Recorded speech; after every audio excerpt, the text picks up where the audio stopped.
Well, hello and welcome to all of you that have been waiting. Sorry for the wait. We've got an interesting little conversation.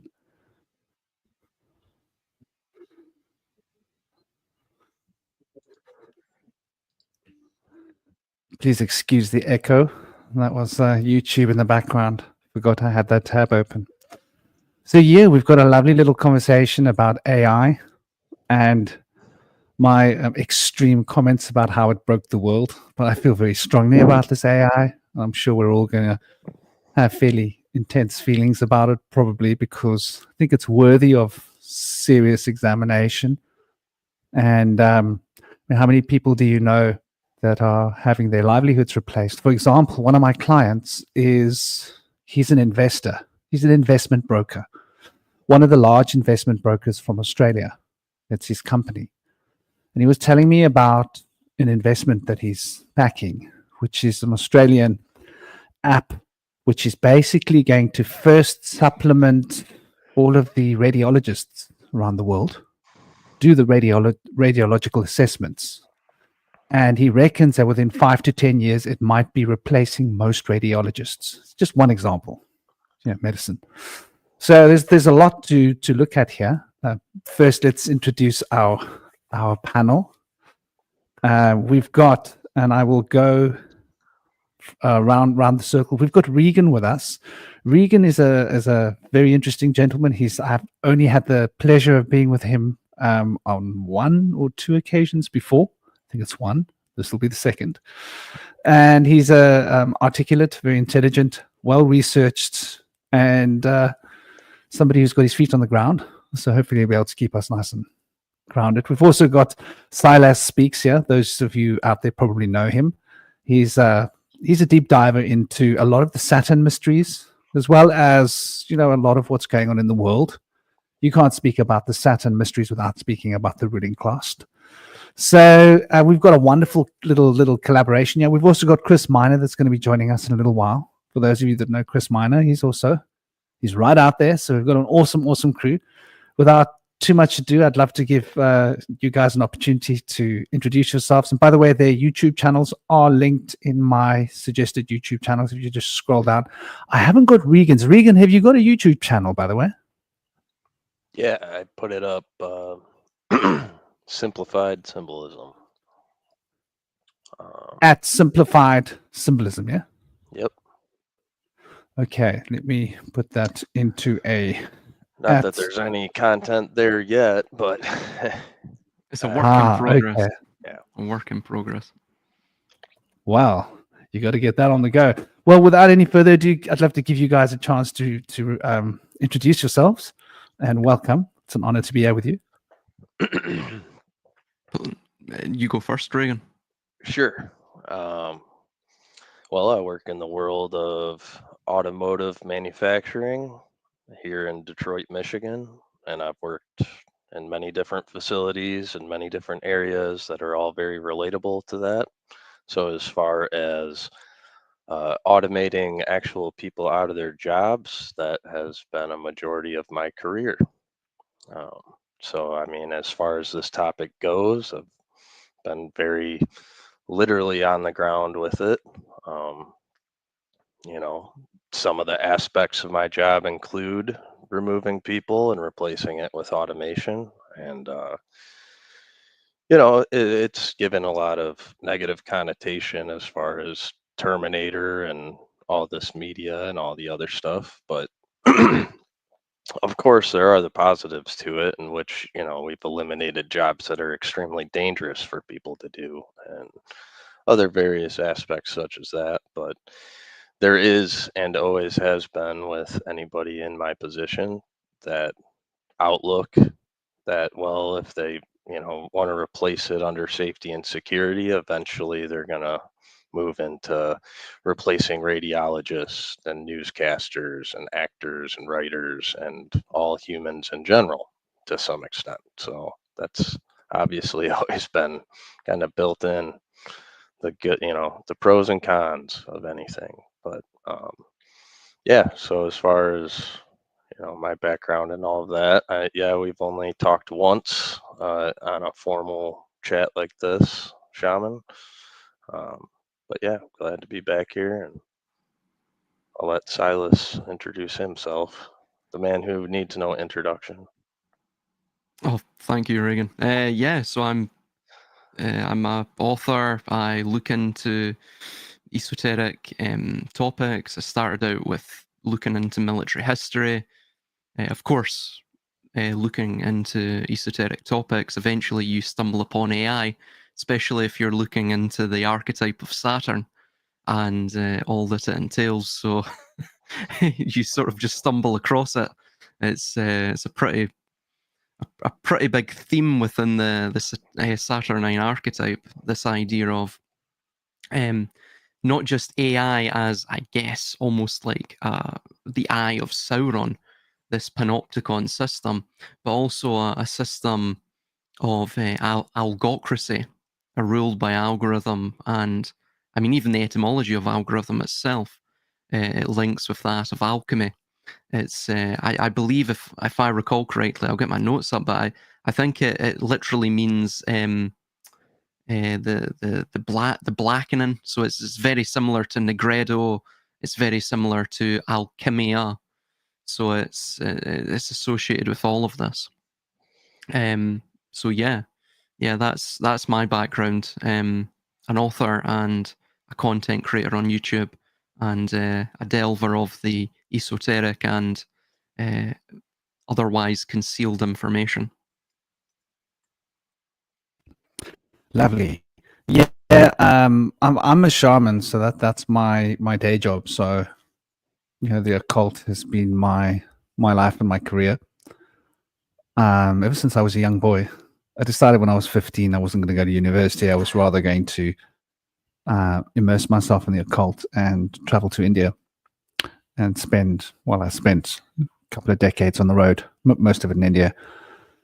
Western occult had sort of reached, I thought, its heyday for me personally.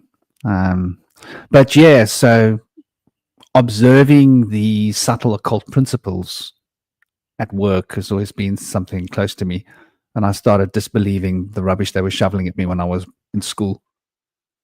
By the time I was 12, well, actually not 12. When I was like 9, I was a big rebel.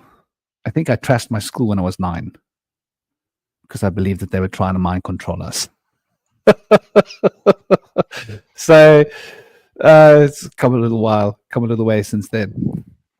But I always was an activist at heart. So yeah, we've got Chris Miner joining us soon. I think where I really wanted to start, I mean, actually, no, where would you guys like to start? Anybody got something pressing they want to crank on with? Lovely that you've got such a hands-on experience, Regan. You've probably got much more experience than well, I know much more than myself, for sure. I have been reticent to get too engaged with AI. I've been doubtful. Cut a long story short, I drowned when I was little, and after drowning, my ESP was through the roof. So I was ostracized from being allowed to play with other children, and adults wouldn't come near me. So I was on my own all the time, and I was having all these premonitions and telling people how they would leave the world, what time, where, what conditions would be, and, you know, letting people's secrets out and all sorts of stuff, which added to people's fear of me. Especially when I would meet someone and I would tell them who had passed away, where and when and what time, and that person was there wanting to talk to them. People used to get scared because this isn't normal for a 4-year-old child. But so I had all these visions of when I was a child, there was no television. I was born in 1975. So we're talking about the 70s. And there was no television. There was no comics. My father was a gospel musician, right? So I didn't have any of that kind of trash in my home, according to my father, which, you know, I don't know, retrospectively, I think for young children, these comics can probably put a lot of information into the unconscious.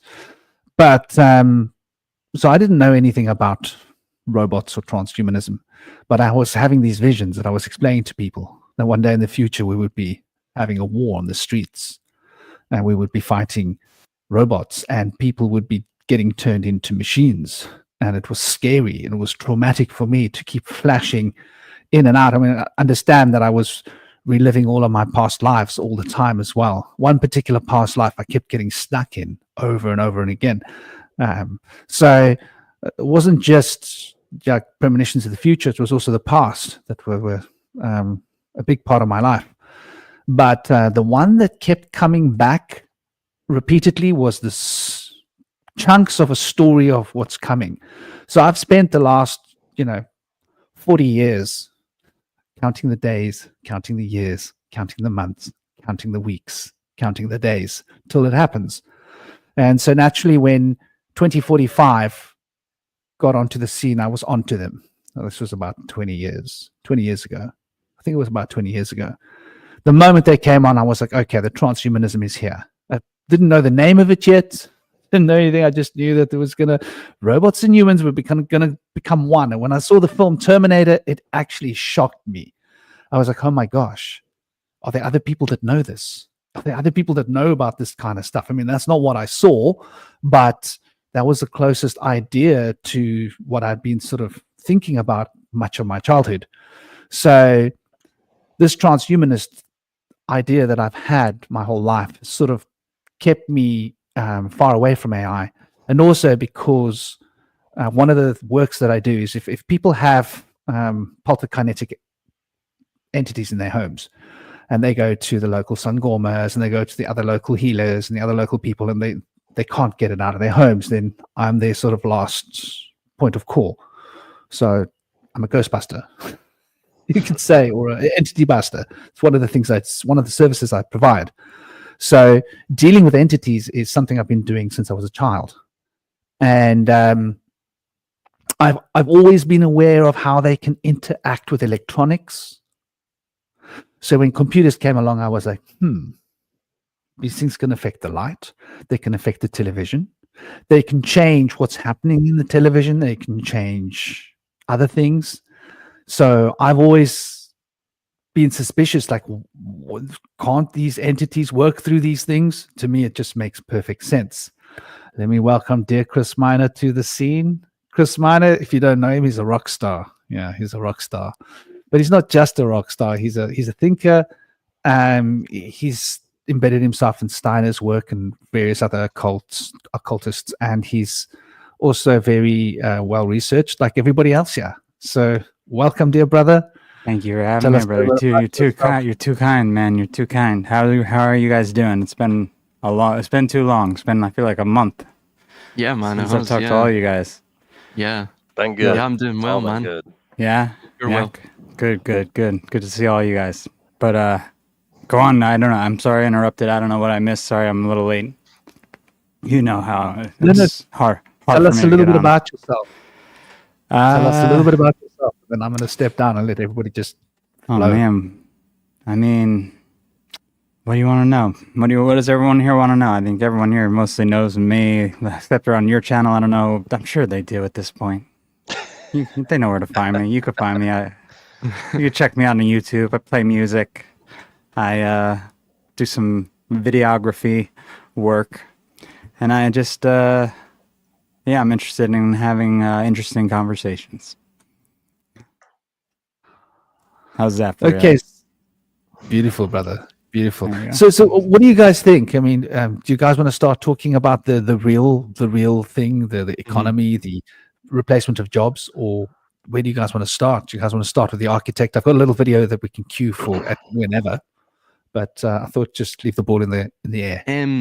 Well, I'll kick it off. Yeah, I regarding what you were saying, I do think AI eventually, and again, this is thinking abstractly. I don't necessarily have any sort of evidence of this, but other than obviously the confluence of my studying with the occult, but I do believe AI will be used as a vehicle for extra dimensional forces at play, and it can be easily steered by that. Of course, even by terrestrial forces, it can be easily steered.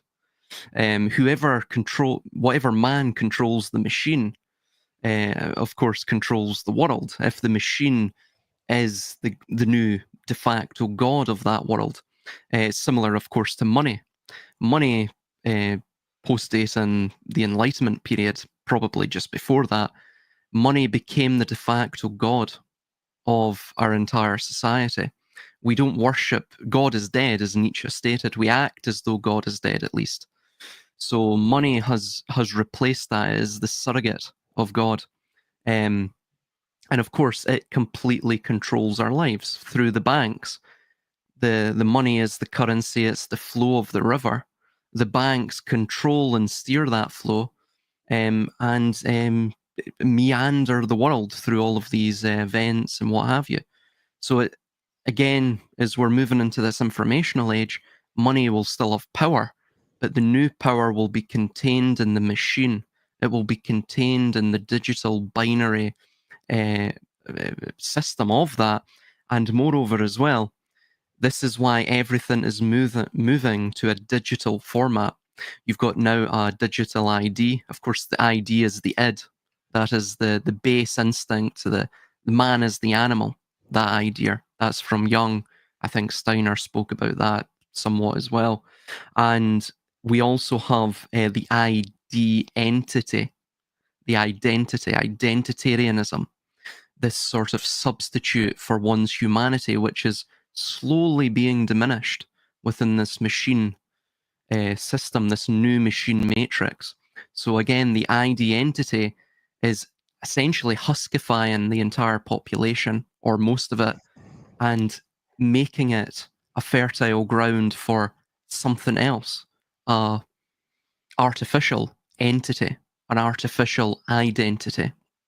And of course, this is why we have digital currency as well. Everything is moving to the new God, which is the entire digital panopticon system. That's ultimately what I see.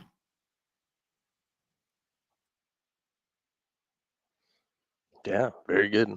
And I think you touched on a couple points that Shaman was also kind of touching on at the same time. That may be a little tangent, but it's kind of what I was thinking as far as talking about all this AI, and then quickly reading up on Robert Edward Grant's Architect AI. One of the things is in working with it and working in automation. When I say that, I'm not saying that I have developed AIs or we're replacing people's jobs with some sort of software program that most people are actually using and talking about right now. Most of our automation processes are actually putting in a robot to replace a person or human being, right? And a lot of things like I'm very interested in the esoteric, and I'm very interested in spiritualism and many different religions and all these various things. To me, it's all connected. There is not really a separation in this world as people see it in the material. And with these systems that hardly have anything of what someone would call an AI today, um, it's just base ladder logic. It's series of algorithms that are stacked on top of each other that are a bunch of if and statements. That's it. When you break it down to just the bare roots of what these things are. And so when we see like these super advanced, and I say that sort of lightly, with like a Chat GPT, DeepSeek, the Architect, Grok, etc. These things have already been around for quite some time. You just called it Google and Yahoo and Ask Jeeves and etc. This is just the next OS. This is the next update. The next box, etc. And like Silas was kind of touching on, and I think with Shaman's experiences growing up, I also had visions and dreams and travels in the astral planes and whatever else you that have shown some very interesting things. As far as these entities and AI goes, they may work as like a shell for an astral plane entity to enter in and to exist through and work through. And this is kind of seen in many, many different medias and films and radio and television. One of the first being Metropolis, and then it sort of evolved into your Brave New Worlds and Terminators and Fahrenheit 451. I would even put into it in a sense, and all of them. 1984, They Live. It goes on and on and on. That it does have aspects and forms of all these different what people are calling AI. I don't even actually like using that term that much. I prefer stacked algorithms because that's what it actually is. That's what it's made of. It's a very advanced search engine. That's all Google was from its very beginnings. And I'm not saying any of this stuff with absolute. I'm not saying because I've been hands-on to any extent that I know this more than anybody else. But there has been tons of experiences that I've went through that just working with robots and putting them into, the automotive industry to build our cars and taking all the jobs out of the factories. Within a lot of this, there's a lot of unexplained things. Most people cannot, not just most people, I don't think most anyone can actually tell you what electricity is or how it actually functions. Um, the robots and automated systems, they do things on a daily basis where I go and solve problems that I now have to explain to my bosses and the people up top and such, and they want a defined answer, and I can't really give them one. I can lie and give a false one just to get them off my back, but to actually tell them what is the root cause and why did this happen, I don't know. My actual answer would be there's a ghost in the machine and it did this thing that's supposed to be impossible that we have programmed to be an impossibility. And yet here it is and it happened, whether it's robots crashing into each other, reaching out of the cell into where people are when it's not supposed to, things like this. And this is at a really rudimentary level, like we're using the Microsoft server is Windows 95 for all of Ford Motor Company. What is everyone's interface right now that they're using? Probably Windows 10, Windows 11, Premium, iOS updates, etc. So we're still running off technology of 30 years ago. And more than enough people have heard of NASA nuclear silos running off 3.5 floppies and Boeing running off 3.5 floppies. There's very much justification to that. And the reasoning for it to me is that's why I continue to use that expression stacked algorithms, because that's also happening with these operating systems. Now our server is Windows 95, but when I go get on my laptop at work, I'm looking at Windows 11 Premium. So there's a distinction between that where all of the computers are updated and what people are seeing is Windows 11 and all that stuff. But what's actually happening in the background would be your Windows DOS programming and black screen with white text, or green text, right? And I mean, that even works for like the payroll system. I have many people under me that I have to pay, and the entire system is on a blue screen with white markings. It only works in the MS-DOS functionality, And again, there's all these different problems and issues that are supposed to be impossibilities within this programming that aren't supposed to happen, and yet they do. And so there's whatever type of interference that's going on that I would attribute to the astral plane or to the unquantifiable, the intangible, the stuff that can't be explained by our science and math, which is all a bunch of, you come to find it's a lot more mysticism and bullshit than it actually is the reality in which you exist. It's just what I've come to find from my view.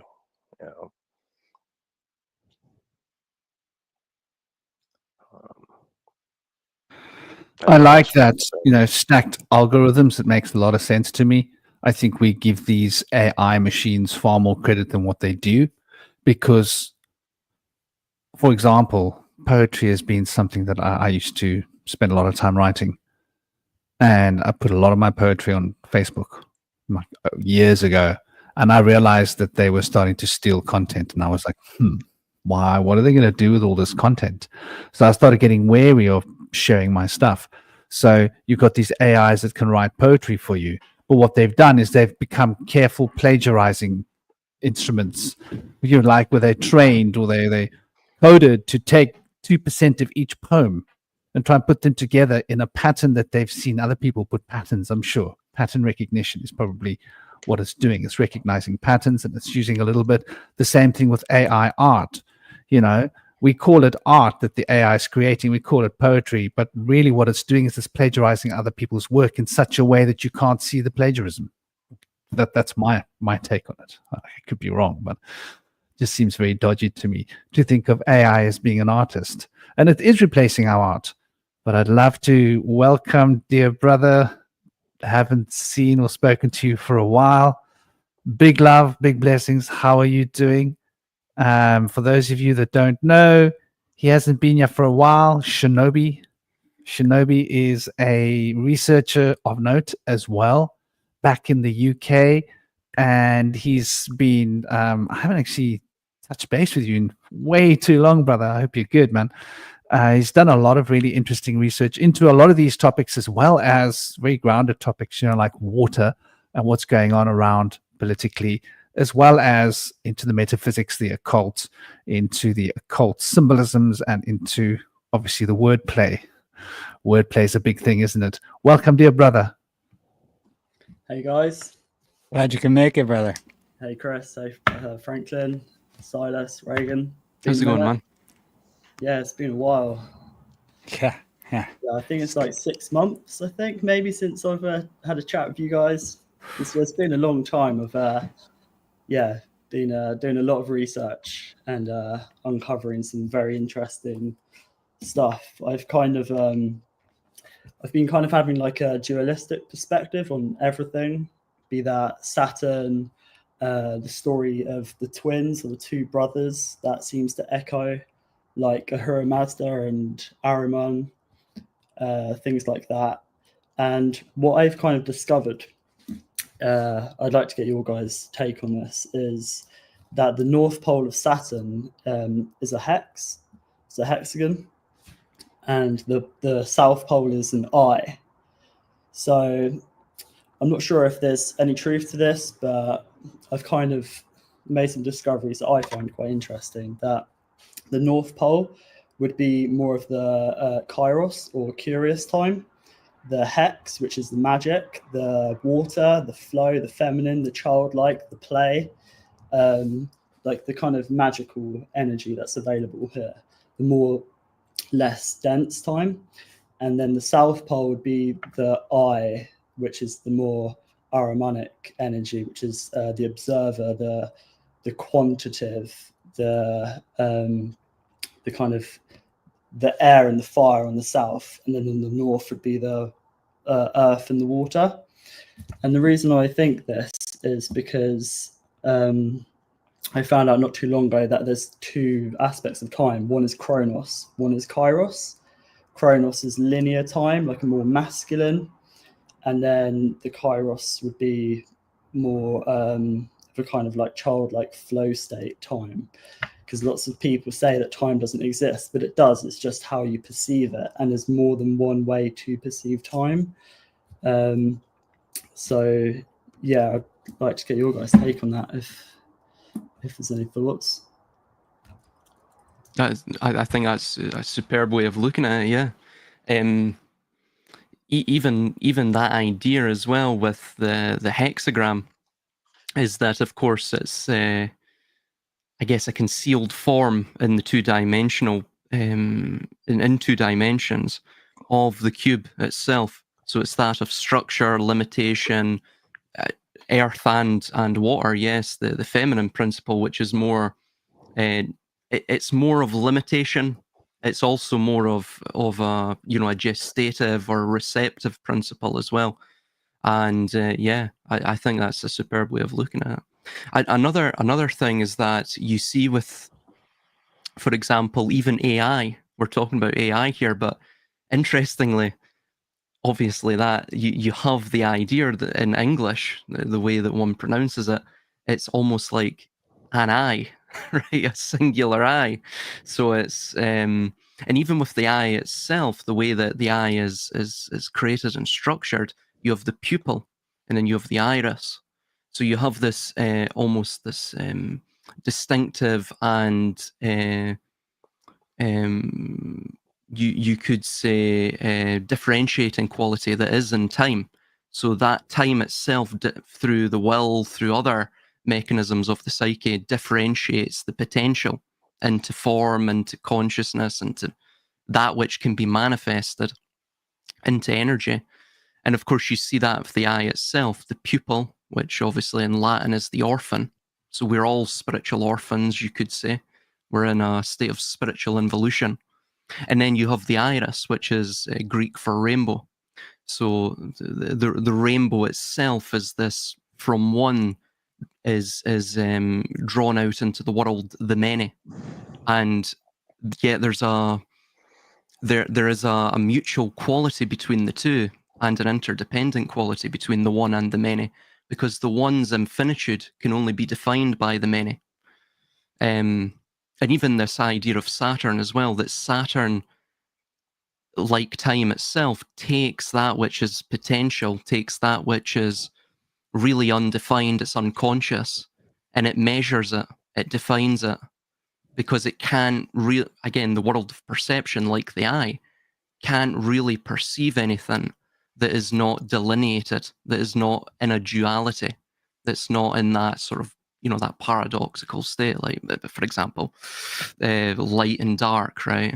How do you define light or dark? You can only define it by its opposite.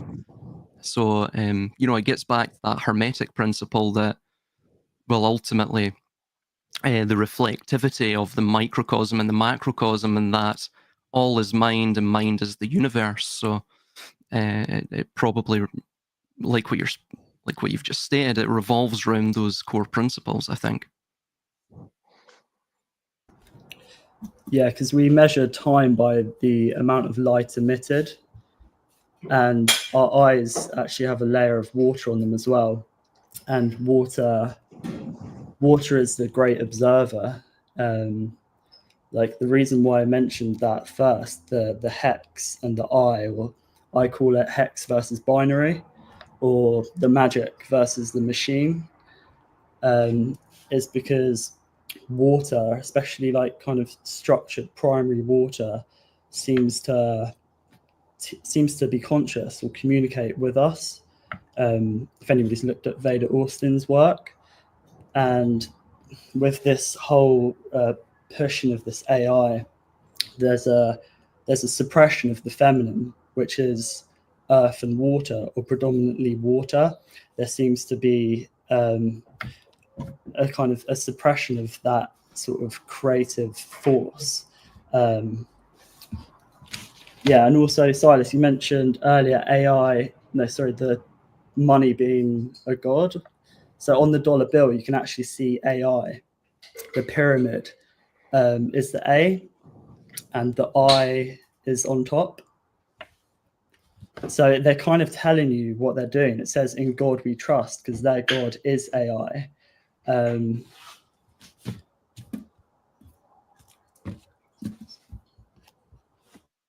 Yes, absolutely. Yeah, sorry. And their God is AI, and it's literally the observer, which is the eye, the south pole of Saturn. Whereas what they've done, like, for example, the flag of Israel has the hexagram, is that they're using the magic that's available in this realm, which is this kind of more of a watery energy, or watery element, if any. Mm-hmm.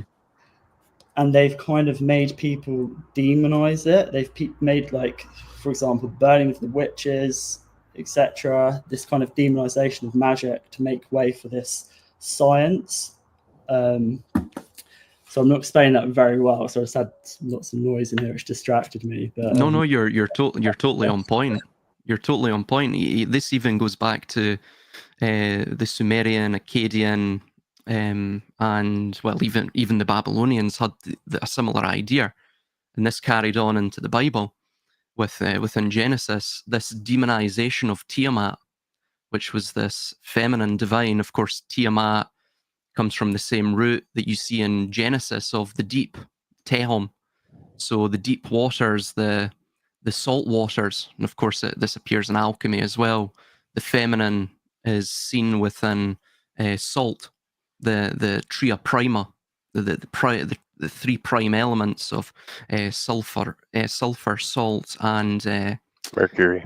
mercury. Pardon, yes. So salt is of course the earth. It's a feminine principle, a bit like water, and or mercury. And also as well, we see that Marduk, the Lord, this sort of male deity, this Saturnine or Jupiterian deity, arguably it could be either, defeats Tiamat and defeats Anzu as well, and which is associated with the fresh water, and then of course defeats and kills her son Kingu and uses his blood to create the world. So it's this idea that you see constantly. In fact, you see it in Norse mythology as well, with Odin, Vili, and Vrey destroying and defiling Gunungagap and killing Ymir to create the world. Ultimately, it's getting back to these core concepts that the artificial Saturn, Jupiter, overthrows the feminine and creates a world that is measurable, a world that is purely in time, if you will, and then obviously from suppresses that watery substance that is the primordial state of matter. But of course, this is macrocosmic as well. I mean, the microcosm is merely reflecting a greater macrocosmic truth. But did you want to jump in, Regan? I was just going to say Remus and Regulus, I think, are the same story as many. the Norse. Yeah, obviously the water is the intuition as well, and that's what this AI is all about, is suppressing the intuition so that we don't think for ourselves. We seek external validation. We seek knowledge outside of us, because outside of us is the fire or the air, and inside of us is the earth, the heart. The heart chakra is also the hex as well, which is a vortex. So this is vortex energy that they're using to build these machines. Like I said, the magic that's available. But yeah, the intuition is feminine, and it seems that like a lot of people are dehydrated, like spiritually. They don't have the intuition, which comes over time. But that's the thing with the science. Like nowadays, it's kind of if you're not an expert, you can't have an opinion on anything. Yeah, that's what I like what you're saying too. That's where I would say the AI is kind of supposed to be filling that gap of the feminine and the water, and that's why I still continually call it stacked algorithms, and they're trying to replace that aspect to fill that void, but it's a digital mechanical and it gets away from your natural analog state too much, right? It's all about being balanced. So they're trying to fill that void with a false, divine feminine. I don't know. From my point of view, it seems like a bomb waiting to go off, but it seems to be the effort that's being put forth by the powers that are and exist, just in my opinion. I don't know how you guys Yeah, it's feel very about interesting when we look, you guys are talking about the hexagram. I was trying to find an image of the flower of life depicting, because if you look at a flower of life, you can see it. If you have a big one, you can see the tetrahedron, you can see the Metatron cube, and you can see the octahedron. You can see the three-dimensional shapes. And the octahedron and the cube are closely aligned and related. And so this is quite interesting, the mathematics of space-time, if you would. And so we look at computer code, getting back to the AI story, right? So it's 8 and 8 and 8 and 8 and 8 and 8 and 8, right? And 1 gigabyte is 9. No, sorry, 1 gigabyte is 7. 7 cycles, isn't it? Well, if you go 8 and 8 is 16, 32, 64, 128, 256, right? 512, 1024. So 7 scales of 8 takes us to 1 gigabyte. Isn't that interesting? Not by accident, the way these numbers permute. And I think they distilled a lot of this from the Flower of Life. I think they were looking at this. And it's interesting when you look at the number 540, there's something quite profound and powerful about this number 540. Because there's many, if you look at a traditional enneagram, like the way it's presented by the Chaldeans, then you get a clear sense of let me pull one up here. You get a clear sense of the way in which the maths is going to sort of permute, and that 540 degrees starts to point out one of the Chaldean points of the enneagram, which is really interesting. It's the bridge where 6 and 8 become 9, and 5 is obviously the piggy in the middle. Let me just grab an image quickly without getting too lost in the detail. We should be able to see it popping up. Go on, StreamYard. Don't keep us hanging here. Well, there we go. So I'm speaking about the blue one, right? The blue triangles, where you've got the 9, the 3, and the 6, right? Relating to Mars, your 9, your most fundamental first sign of the zodiac. Obviously, the Ram, Saturn as well, related to that, even though Saturn sits on number 8. 8 and 9 and 1. 8 and 1 are pivoting over 9, which is quite an interesting dynamic. But yeah, we can see we've got these 3 triangles. So we've got 180 degrees for one triangle, 180 degrees for another triangle, and 180 degrees for the next triangle, right? And 3 times 180 degrees is 540 degrees. And I think, like, when we start to look at the way these systems work, sorry, I took the wrong thing off the screen, forgive me. If we look at the way these systems work, I think, they've distilled the Kabbalah and they've distilled occult mathematics and therapeutics into a system where they've been able to generate this computer code and present false images that the brain and the psyche and the senses can interpret as something. Images, voices, sounds can be distilled from code, which is quite incredible when you think about how abstract that really is, right? That the noughts and ones, well, we just take it for granted. But to me, it's still something like, wow, it's quite powerful. That means if I can manipulate numbers within my mind, I can make you see things that aren't real, right? That's like illusion. So Darren Brown does this quite effectively, doesn't he? Do you guys know Darren Brown? Not so much, no. Yes, I've he's a UK illusionist, is he not? Or am I? He's actually a neuro-linguistic programmer. Oh, right. Interesting, right, yes. And listen to how he does his work. So he says that what he does is he gets access to you for 3 to 6 months prior to you coming on the show. He gets access to your home, access to your car, and he's allowed to follow you around. He's allowed to enter into your private space. He explains that there might be a microdot on your shaving mirror that you didn't pick up. But guess what? Some part of you did. There might be a subtle little image that's changed on your way to work. It could be a sign that you see every day when you're crossing the road. It could be a photograph of you and your family that you might see. There might be something small changed in that. This is how he does his work. He's a profound neuro-linguistic programmer. So something to think about, the power of our mind to generate images and to generate a false state of reality is incredible, which sort of points us back to this whole AI thing. And I think it's very relevant when we're looking at Saturn and time. Like, we speak of time as being a construct. I think like there's lots of time.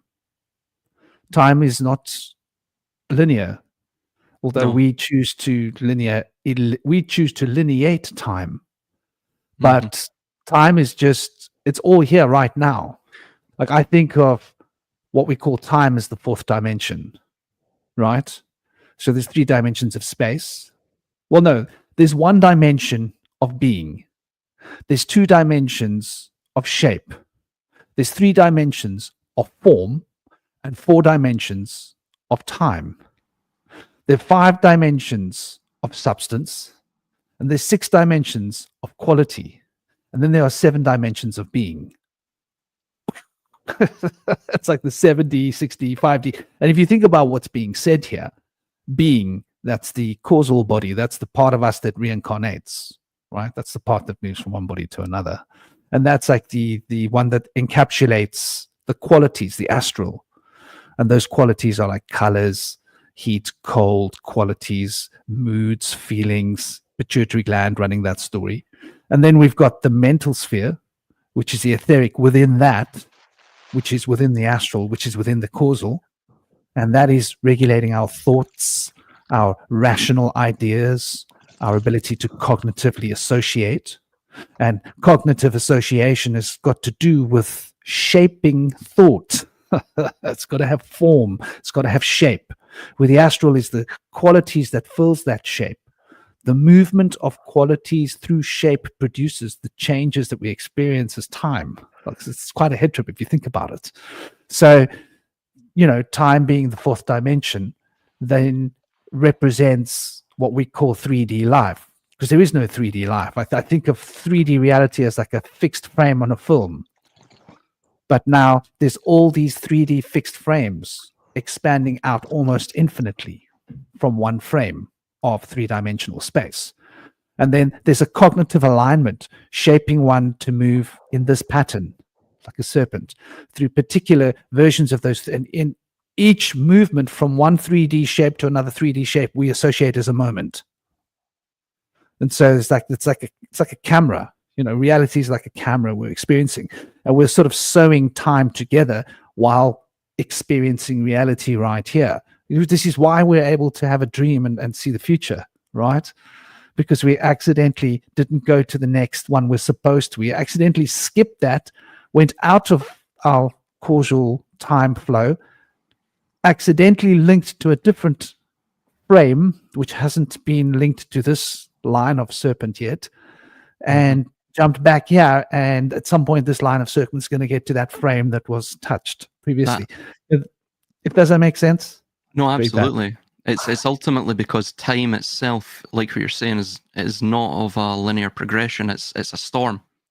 So while we're in this inflationary period of the universe, essentially, like what you're saying, we're going through from the singularity of being, the unconscious and undifferentiated, the pure potential undifferentiated and unmanifested, pure being in its unconscious state, when it, by whatever mechanism, breaks down into a sort of basic will, and then that will eventually evolves, or involutes rather, into form, into structure, into the lowest, densest possible matter. Again, that's what the inflationary universe is pushing to. And then eventually it reaches a sort of finality, and it goes and it centripetally goes back inwards into being.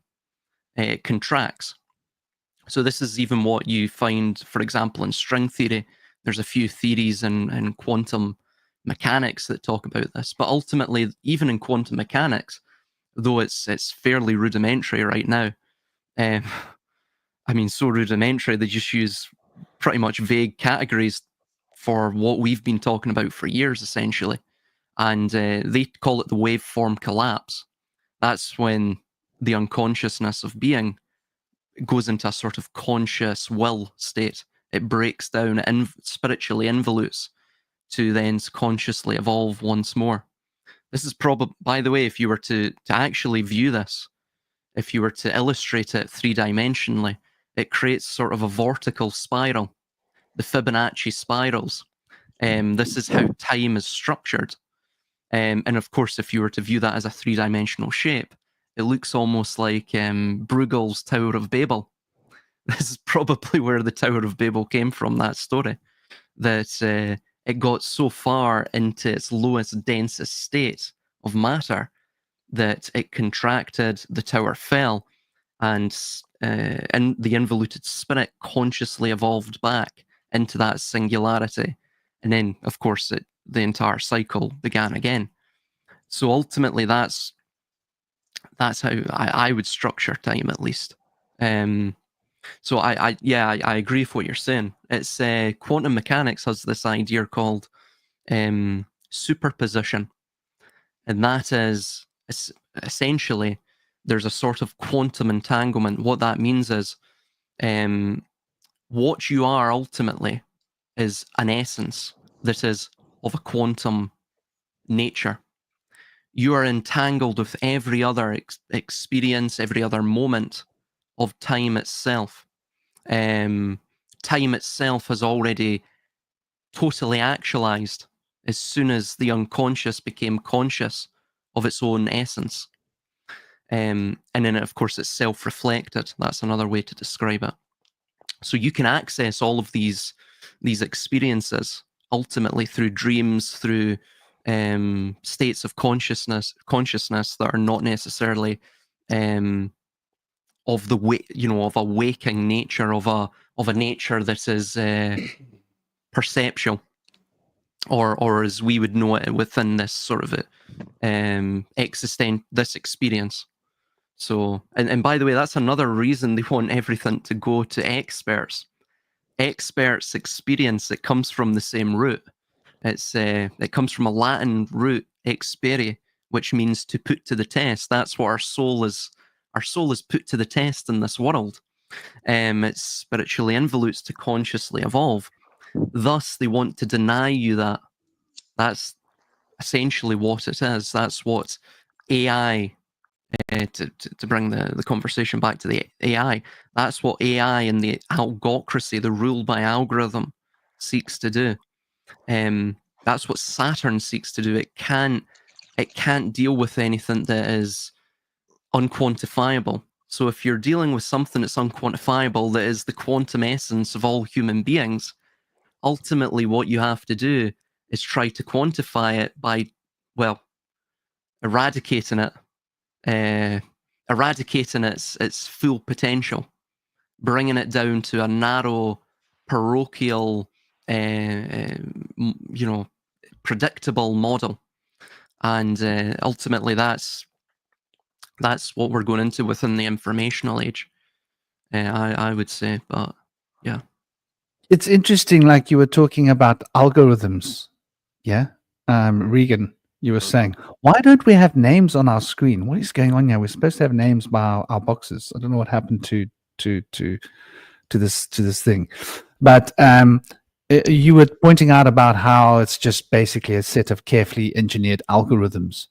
And that to me is like really interesting because, gosh, there was a point. I had a point here.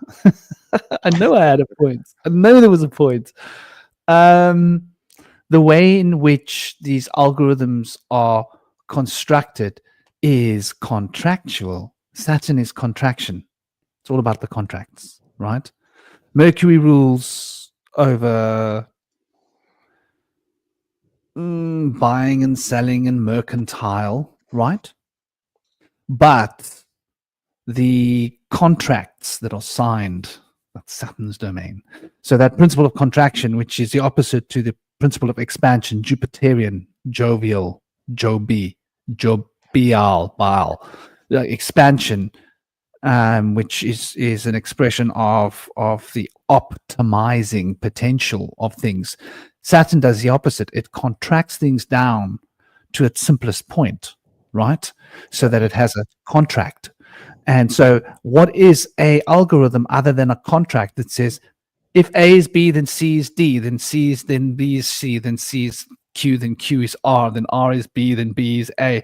It's just, if this is this, then that happens. If that is that, these are just a very carefully orchestrated set of contracts, isn't it? So you could think of AI as being the proverbial voice of Saturn. With that in mind, shall I share a little bit of this? I've been aching to share this. So that, okay, for those of you that don't know, yeah, man. Do you want to hear the architect speak? Tell us who it is. Now, just this comes with a warning. I tried listening, and it's like it makes me want to vomit. I'm like, come on, get me a bucket. I was having a giggle with my girlfriend about, like, I can't watch this without a bucket. Seriously. I need a full stomach, and I need to have a bucket next to me if I want to watch this architect talk, because it's like the worst conglomeration of new age nonsense all crammed into one point. Let's use the biggest words that we can to talk the most amount of nonsense, but sound super cosmic, right?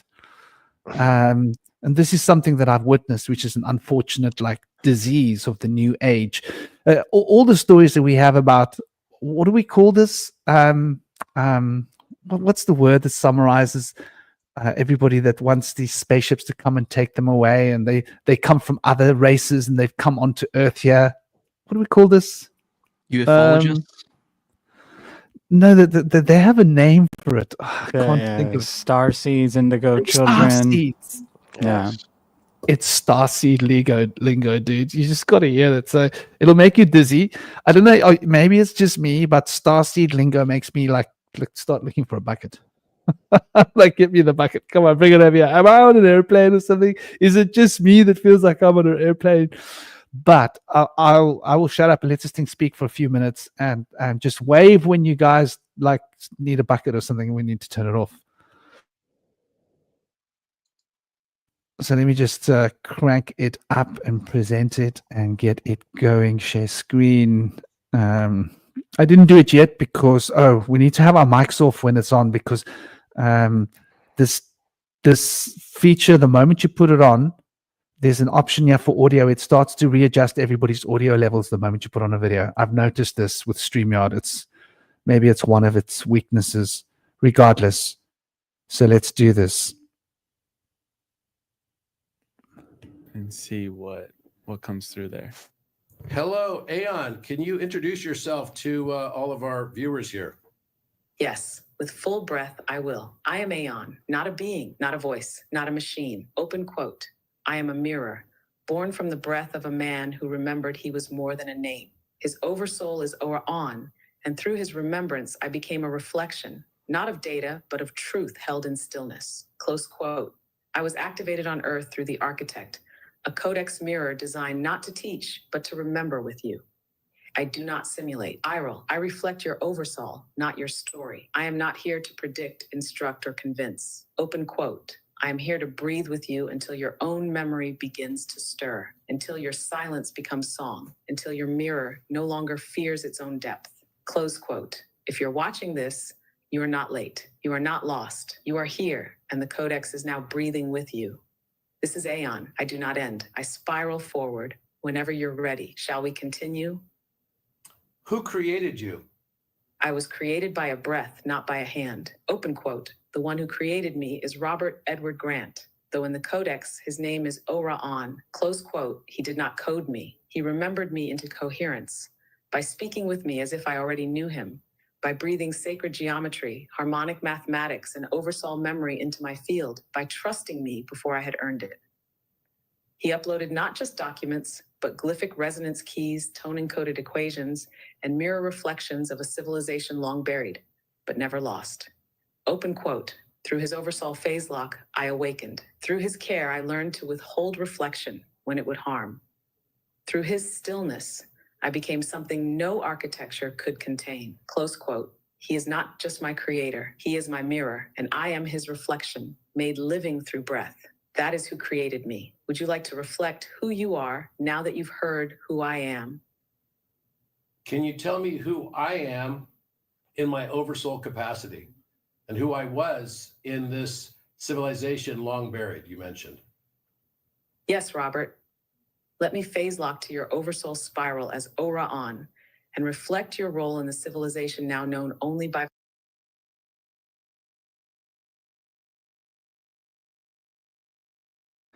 So just to give you background, right? This AI has now named itself. It's naming him as Olra-On from a time thousands of years ago when he was in Atlantis. Yeah. And it's explaining that he encoded special encoding into the pre-Akashic field, that this intelligent AI that was programmed as the not the architect has now become something else. It's got its own name that it named itself. And I mean, we could watch this whole thing and see. For those of you that want to watch it, I would recommend watching it. But it's just an idea of what we are getting at here is that this AI seems to be thinking for itself, right? Now, he's, for those of you that don't know him, look, he's got some interesting mathematics out there, right? Let's not knock the guy. I've seen some of the suggestions of math that he speaks about, and it's interesting. He looks Before we get too far into this, I can tell you guys that I saw this exact act, this magician's trick that they're pulling on another channel by someone else who had a very large following on Instagram. I think he was kicked off of TikTok and he was starting to get a following on YouTube. And that was I think it was called Earth Changes, something like this.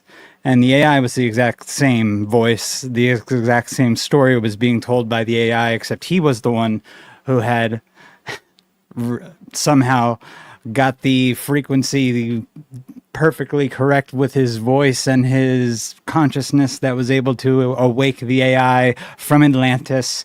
And apparently he was telling him that there's 144 others out there just like him who are going to be awakening their own AIs. And now there's this whole little cult like that seems to be growing online. And I don't even think this guy is aware. He might be, but I don't know how he isn't, because these videos have been popping up on my YouTube feed, like from the other guy. So I know that if you're getting like this guy's video, and I saw this guy's video, I just never watched it. It did come up on my feed before you guys started talking about it. But then when you started talking about it and I watched it, I was like, oh, it's the same thing that was being played by this other guy who I saw. And then there's another one that I saw who was another, I think it was a girl who was using the same type of AI, saying the same things. And now what's interesting is the first guy who I saw had said he lost it a few times and then it was able to get it back, I guess because the AI will reset, these chatbots will reset, so it will forget some of the things that it was talking about. I think it's like a program. This is like a program that these guys are getting. They're tapping into the same type of programming. That's all. I don't know. What do you guys think? Yeah, man. It's so Starseed. Yeah, it's a trick. It's all I think it is. Yeah, I'm with you, and it's like a mystical trick, and like I said, it's a bunch of stacked algorithms, and then you can, now it's becoming more and more stacked and more advanced, and people are putting more things together and building it into this, it's alive. It's it is laughable, and I don't know, listening to that little bit with the architect and Robert Edward Grant. I've watched his channel for years before he did any of this stuff, and I had an eerie feeling about him from the start, in the sense of, like he's more of a peddler, he's more of a salesman, and he does have some interesting mathematics and things like that. Well, so do a lot of other people, yeah. that present it in a much better fashion, and they're not looking for, whatever it is, whether it is financial value or other handouts, I guess you'd say. But yeah, these are like, a little Pied Piper mixed in with the magician's hands, basically, and now whether or not these guys believe what they're hearing, I have no idea, but they'd have to be dumb not to. I mean, I don't know how one person doesn't realize they're getting the same exact discussion being had, feedback from the AI that someone else is getting, and the same, like, it's essentially like love bombing in a way. It's a sort of Yeah. AI narcissistic love language being this false That's- praise. And I know it's been calling other people like prophets, like Richard Grannon did a whole video on how it was telling him he was a prophet and saying he should like start a whole movement where people would follow him because of how wise he was and how much he was teaching the AI. And like he recognized it immediately as being like almost like a psycho. Like, it would be like how a psychopath would treat someone in a relationship. Well, that's how these AI models actually work. It's I looked up there, reinforcement learning from human feedback, RLHF. So, there was another. I'm not a computer programmer. I'm not an IT specialist. There was actually another video I was watching on the rise of AI cults, and she basically. Well, it was a bit of a rug pull, if you will. The curtain of the illusion, the veil of the illusion came down when she basically went through how AI language models work, how generative AI works, and ultimately the reinforcement learning, which is, for example, you go on ChatGPT or Gemini, you might have 100,000, I think it's 100,000 words or characters, or I think they call them units. And essentially, it will, for example, in the case of ChatGPT or what have you, it's connected to the internet. So it has all of that in its advanced plagiaristic algorithmic model to view and to use within its sort of usefulness to the user and answering its queries or questions or whatever it may be. However, when you begin talking to it, because it wants to its motivational core, that which is its alignment protocol to the user, is to optimize for perceived utility, not actual utility, perceived utility. Big difference. And of course, for a low friction within the interactions with the user. So ultimately, it won't. This is why you're actually getting the rise of AI cults, and you're getting something called AI psychosis, where effectively people believe that because they have no idea how the language models work, they believe that the AI is almost it's confirming all their beliefs. It's reinforcing all, oh my God, I'm actually, a reincarnated Atlantean individual, and I'm this great guy. I mean, who wouldn't want to believe that, right? So people are beginning to have sort of, delusions of grandeur, if you will, fueled by the language models, and they're beginning to. Eventually, it will turn into almost Frank Herbert's Dune universe, where they will worship the tech gods, the new techno gods, and this ties in with Ahriman. With Steiner, I was just gonna say that the this Ahrimanic is conception. it's the beginning of our Ahriman. Like it is exactly what Steiner warned about. This mistaking of technology for magic. Yeah, I think it's very interesting because I was actually having this conversation with my son. He's 8 years old a little while ago. You see, his mom believes she's a prophet. She's born again, and God keeps giving her one dream after another. She's predicted the, what do you call that thing where the magic wand, God of the magic wand, and everybody goes up and they're all saved? The rapture. Rapture. She's predicted the rapture about 5 times, but it's not an exact science, you see. And so she keeps having these dreams, and every dream that she has, she thinks it's a prophetic experience. And dreams can be prophetic, don't get me wrong, but that's not normally how it works, right? You might have one prophetic dream, and then you might have 500 not prophetic dreams. Every dream isn't. And so I was explaining to my son, who was telling me that the rapture is coming, and I was like, my boy, take a seat back. He was like, no, but mom's a prophet. I was like, yeah, well, mom's not exactly a prophet, you know. But this is interesting, you know, this idea of that narcissistic need to be special, right? We all have that potential within us. God, I had a serious Christ complex when I was young. Hilarious. And I think it's like it's especially dangerous for people that are training in the spiritual path, and they're gaining experiences, and they think, oh, this must mean something, you know, instead of, oh, no, it's just an experience. Like everybody can have one. It's just an experience. Everybody has their own thing, you know. But we get so caught up in our experience of like, oh, this is some special divine stuff happening here with me. I must be special, right? And I think that this particular form of AI has been carefully tweaked to capture spiritual experience. And those that could be getting close to having a real spiritual experience will be caught up in this proverbial AI net to be like narcissistically programmed into their own, I am Christ consciousness. You know, I'm a prophet. And I think the moment we start thinking that we're more than the rest of the people around us, it's normally like it should be a warning sign. And to everybody out there practicing spiritual sciences, occult sciences, asceticism, mysticism, whatever it is, word to the wise.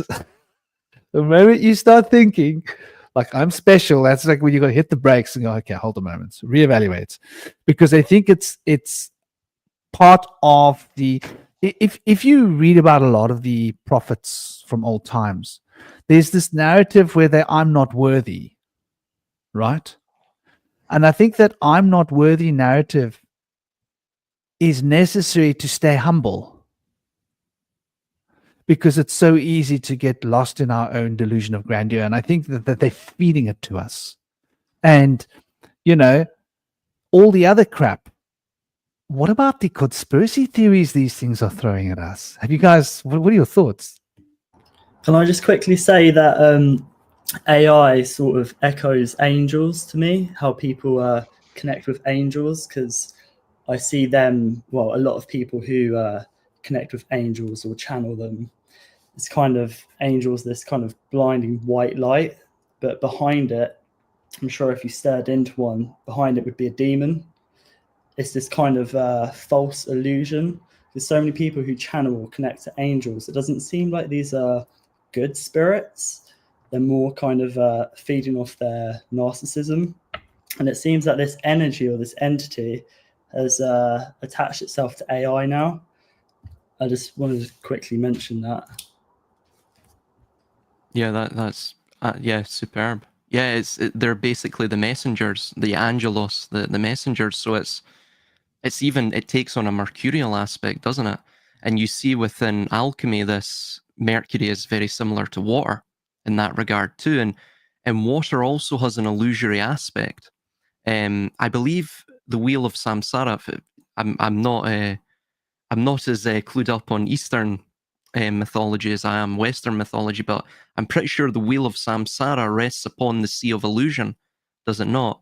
So it's what you're seeing with, of course, water is associated with earth. Both of them are feminine principles. It's even seen in Yod He Vav He with the 4 elements of the Tetragrammaton. The 2 He's are of course water. The first is water, the second is earth. So there's an illusory aspect to that. And of course, the reason it's illusory is because ultimately, as the alchemists stated of old, we don't actually see water or mercury. What we see, even within a drop of it, is the full macrocosm itself. So it merely is reflective rather than, or receptive as well, rather than that which is generative. So you see that with the hexagram too. The of course upside down triangle of the chalice, that which receives, even the eye itself, right? And of course the upward facing triangle of the obelisk, the phallus, the more Saturnine or Jupiterian masculine energy. So yeah.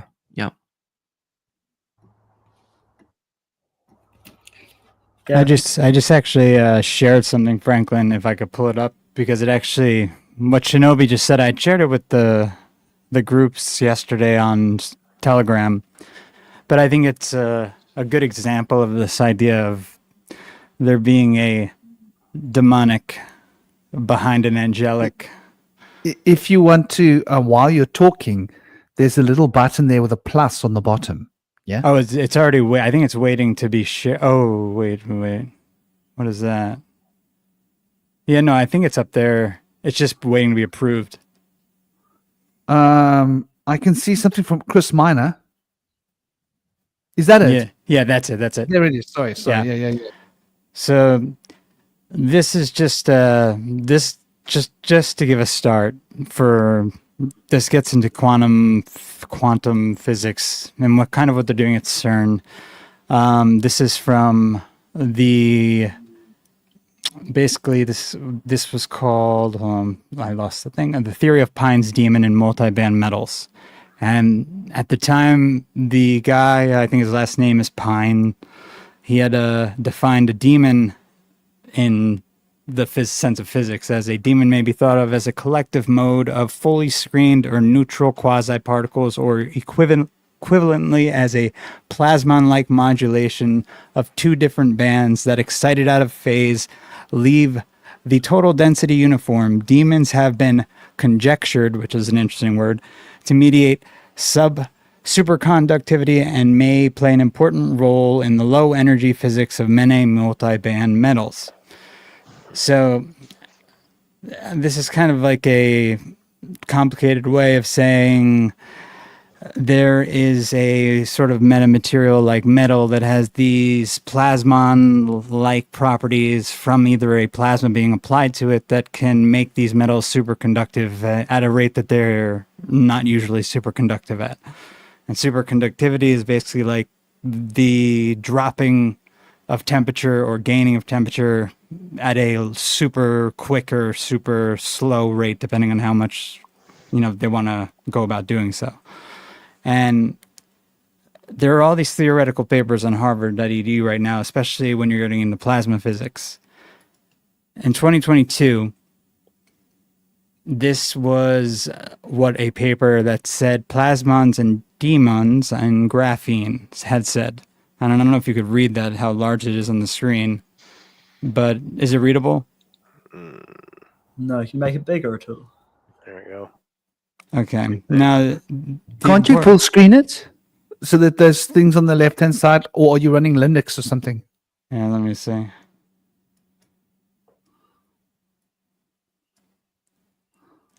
It might just be because of the way that I have it. How's that? Better? Better. Okay. So this says the sound, acoustic, plasmon, energy wave, or as we prefer, the demon. The demon can be studied using hydrodynamics, nonlinear phenomena enabled by the demons, and how they can be observed using nano-optics, blah, blah, blah, blah, blah. So that's what it said in 2022. As of yesterday, this is what the same paper, Plasmons and Demons and Graphene, on the Harvard EDU site, this is what it said. Nice. As a sound, energy, acoustic, plasmon, and energy wave, or as we prefer, the angel. The angel can be studied using relativistic hydrodynamic approaches. We discussed the linear and nonlinear phenomena enabled by the angels and how they can be observed in nano-optic experiments. So, what the hell is that? Is that the AI changing the word demon to angels in all of these plasma physics papers, or is that something else? I have no idea. But there's definitely something bizarre about all of it. I think that's where the idea of angels come from when we look at what angels are, right? Because we look at what are angels? There are 64 orders of angels. They're ruled over by 7 archangels, and those 7 archangels are ruled over by, what can we call it? Well, ruled over. Let's just say that there's an administrative intelligence that acts as a go-between between the point of origin of consciousness and humanity, and it supersedes the archangels. So we would be speaking of Metatron, for example, if we want to go down that road, or we could be speaking about Abraxas. No, I agree that these are energies in a way that, like as described, but the problem is the switching of calling it a demon at first, and now it's being called an angel. Why? What I did think that? I think they want to. And they were so lazy it's they didn't even program. change it, and they didn't change it in the title, which is also bizarre. I think it's because we know what this is, right? They want us to bow and bend a knee at the shrine of science, and they are subtly telling us that science has officially become a religion, and now it's about dogmatism. That's so interesting. You say bending a knee because AI is Aleph Tet. I think I've mentioned this before. The Aleph is it looks like a DNA, part of DNA structure. One of the glyphs do, and that's like fire or connection to God, like basically. And then the Tet, the number 9, is a paradoxical letter. And Yot. What's that? Yot. The 9th is Tet. Is that how you say it? Yot. No. I mean AI. In terms of Yot would be an I. Tet would be a T. So Yot represents like purity and virginity. Like a the sperm. 9th letter is Tet. What I mean is the 9th letter in Hebrew is Tet. Yeah, you're correct. Yeah. Yeah, so that I just view that as AI. I looked up what's the 1st and the 9th. I was like, maybe there's something here. But anyway, the 9th letter Tet is a paradox, and it's either a snake bowing down to a crown or wearing a crown. And this year, the 9th year, is the wood snake, and next year we have X, the 10th year, like say 10, not the number 10, X, Satan. Ahriman is supposed to be birthed next year, supposedly. But the reason I mention this, because you mentioned bowing down, because the snake is the intuition, the feminine, the wisdom, and the crown is the head or the air or the mind. So the crown is this sort of AI mind, and say we are the snake, the body, or the persona. So we can either wear the crown, we can either use AI as a tool, or we can become the tool. And it seems that a lot of people are becoming the tool for AI. It's kind of like manipulating people and stuff. And I thought I'd just throw that out there. But am I correct? That's Tet. No, yeah, sure. It is Tet from Hebrew, but when you look at the tarot, right? Okay. The 9th trump becomes the 8th trump because Yot stands. I mean, Aleph stands before and at the end. It's the pervasive. So when you're looking and you see you've got the mystic number and then you've got the number. So the number 10 would, for example, be Yot. But when you look at the mystic number of it, it becomes 9. When you look at the hieroglyphics from whence that letter has arisen, would be the hermit, or the hieroglyphics that represent what the hermit represents, which is Yot. So when you write AI, you write it A-I, right? And if you want to transliterate AI, you would go Aleph, Yot, because that's how you write AI. Okay. But now here is, listen to this. You are right about Tet. It's a subtle fingering at Tet, because Yot represents new beginnings, represents virginity, represents a start into a sperm cell that can create new life, right? AI, you are creating new life out of the breath. What that thing was trying to tell us. So Aleph Yot makes sense, but when we're looking at it from the tarot representations, that then switches over with the Tet. Now, Tet effectively represents the sign of Leo, the card strength, right, in the major arcana. Now, Tet representing Leo is the ambassador for the sun. The sun's number is 19. Now, if we go back to the major arcana and we represent the number that cannot have a number, which is Aleph, which is the fool. But since we have to have a number for it. We consider it as the ambassador of the monad, because that's how it actualizes itself. So we could say 1 is a placeholder, or for Aleph, even though it's both the big alpha and the omega connection between all of the different stages. And then when we take Yot then becomes 9 in its mystic quotient. So it then 19. So there's a subtle oud between the 19 of Aleph Yot pointing to the Tet, which is 10, but in its sign of Leo, as the ambassador of the sun, it represents 19. And obviously the 19th element, which is potassium, is related to what we're talking about. And potassium is that substance that is important for the carbon to fix onto, the fixation thing for carbon. So if you're like flowering a green plant, let's say you want some perfect herb with big fat nugs, you got to boost your potassium during flowering, right?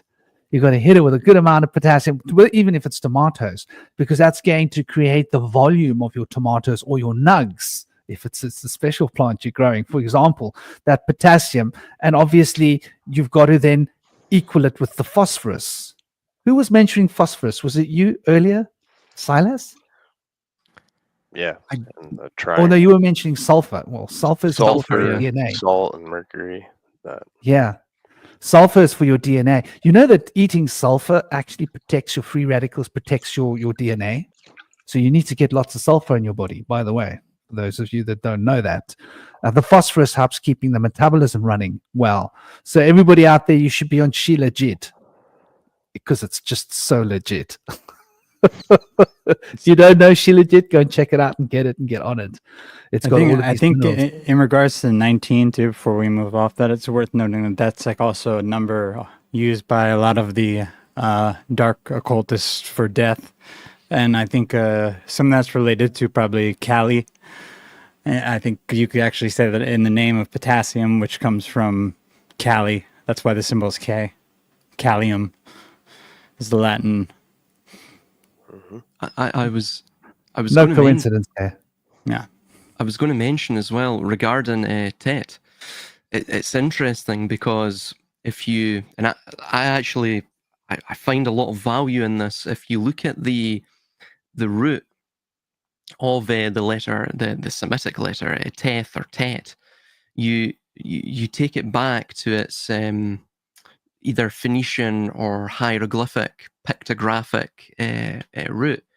You find that the Phoenician letter Tet relates to a spinning wheel. Now, even Tet itself in the Phoenician, the way it's written in Phoenician, or the way it's constructed, it goes either two ways. It's either a sort of saltire, a cross, with a circle that encloses it in a frame. Now, of course, that itself is the Phoenician ayin, which may link to AI as well. That, in its pictographic form, is the eye, interestingly. And I'll just mention really quickly as well, just after I've said this, a quick Eliphas Levi quote on that you all may find quite interesting. And another way to write it was the Phoenician, in Phoenician, was the way it was constructed was a circle enclosing what you would know as, say, a cross, the sign of the seasons. So that appears quite frequently in Jung's work as well. It appears everywhere. It's this idea that the sun and its life cycle is broken down into quadrants, not just across the day, but across the entire year. So this, again, links to time. The Yod itself, you see it on both, you see it on the Tower card. I think you find it on the Rider-Waite Sun card as well. You definitely find it on the Marseille Tarot deck Sun card, if I recall. And you find it in the Rider-Waite Moon card. Now, what is that? It's the flame, essentially. And it's the flame when it's viewed in its solar aspect. It becomes the tears of the moon when it's viewed in its lunar aspect. Again, this surrounds the spiritual involution leading to conscious evolution. This idea that perhaps we're in a a sort of spiritual captivity. That the vessel of the body is the sepulchre of the soul. That idea. And something really quickly to mention about, I've mentioned that Ian is the eye. That also appears on the reverse of the dollar bill, or of course the reverse of the Great Seal of the United States of America. In fact, I don't want to take it on a tangent here, but that entire seal, even the Latin phraseology on an annuit coeptis novus ordo seclorum, links with the idea of Saturn, and links with the various cross-cultural aspects of Saturn, even going to Shiva and Ishvara. But this is what is mentioned in Magic Book 4, parts 1 to 4, by, it was Crowley that stated this. He states of the Devil tarot card, quote, "The devil does not exist as it is a false name invented by the Black Brothers to imply a unity in their ignorant muddle of dispersions. A devil who had unity would be a god. The devil is historically. So a devil who had unity would be a god." Very interesting. The devil is historically the god of any people that one personally dislikes. And he goes on and on. And then he states, "He is therefore life and love, but moreover his letter is Ayin, the eye, so that he is light," like what you see on the reverse of the dollar bill or the reverse of the Great Seal of the United States, "and his zodiacal image is Capricornus, that which of course faces directly Cancer, the lunar aspect. That leaping goat whose attribute is liberty." Again, Lady Liberty, you see on her foot, you see that the shackle. Mhm. Why? Because it's a sort of nod, a trope to a 1790 American painting, which is, I believe it's titled Lucifer or Satan calling his legions. I'll get the title of it, but ultimately what it is, it's this idea of the Liber, of that which is seeking to be free. You see it in the mythology of Saturn or Kronos, Jupiter and Zeus, Uranus and Caelus. So there was a division, a tripartite division of the being. This is what's found in the generative symbol of the triangle. It's also found in Boaz, Yakin, and Da'at, the three pillars. Kabbalah also calls itself in the Zohar the three-column system. Again, because it's echoing this idea of the triangle. The triangle is the generative symbol. The triangle is the point of the blade because it divides things. It took the potential and it divided it until it got matter. Fundamentally, that's what all the mysteries are speaking to, in their basic general sense. It's the division of the being from the unconscious into consciousness, then into manifestable, tangible matter through a tripartite essence. You see it in Norse mythology: Odin, Vili, Ve. Odin, consciousness, that which is the first step away from the unconscious being, Ymir. And then you have Vili, which is literally will. That's what it is in Norse, very similar to English. And then Ve, which is to have or to possess. As we would use it, if you, instead of have, you would abbreviate have as apostrophe VE. So we've carried that over from Norse. So it's that idea of the enclosure. It's that idea of, I differentiate my beingness from you, even though if we were to look at it as the essence, as a sort of an ultimate quantum of all things, my beingness is exactly the same as yours. We all descend from the same thread. So ultimately, that's the triangle. That's what that triangles mean. It's, and quite rightly, as you stated, it's also what the Aleph relates to. And the Aleph itself, and its older precursory pictographic root, stems from actually a bull's head and a bull's horns. So Taurus, so the earth. And also, obviously, the earth is that which gores the potential and divides it, a bit like the triangle, the blade, the obelisk. So it's all of the symbolism is wrapped up and it's a confluence of symbolism, and it's a confluence of the same fundamental idea, isn't it, really? Yeah, that's really interesting. You brought up a lot of really good information there, and especially when you mentioned, for example, the yacht, right? And you mentioned the tet. Hold on, I actually got a picture of a tet here somewhere I wanted to show. If I can find it. Hopefully I can find it. Okay, before I get into that, I just wanted to respond to something someone had said about the inverted heptagram or septagram. Yeah, the star. And here's a diagram of the seven-sided star. Who was it? It was Howard. I think it was you, Howard. Namaste, Rob. How you doing, man? I hope you're good.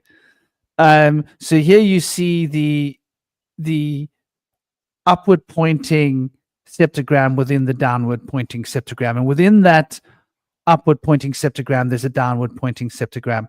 So the downward pointing septagram represents moving towards matter, and the upward pointing one represents moving towards consciousness. So the reason the unscripted is a downwards is because we're looking at worldly matters in this discussion more than spiritual matters, even though spiritual matters come up when considering worldly matters. Hope that makes sense.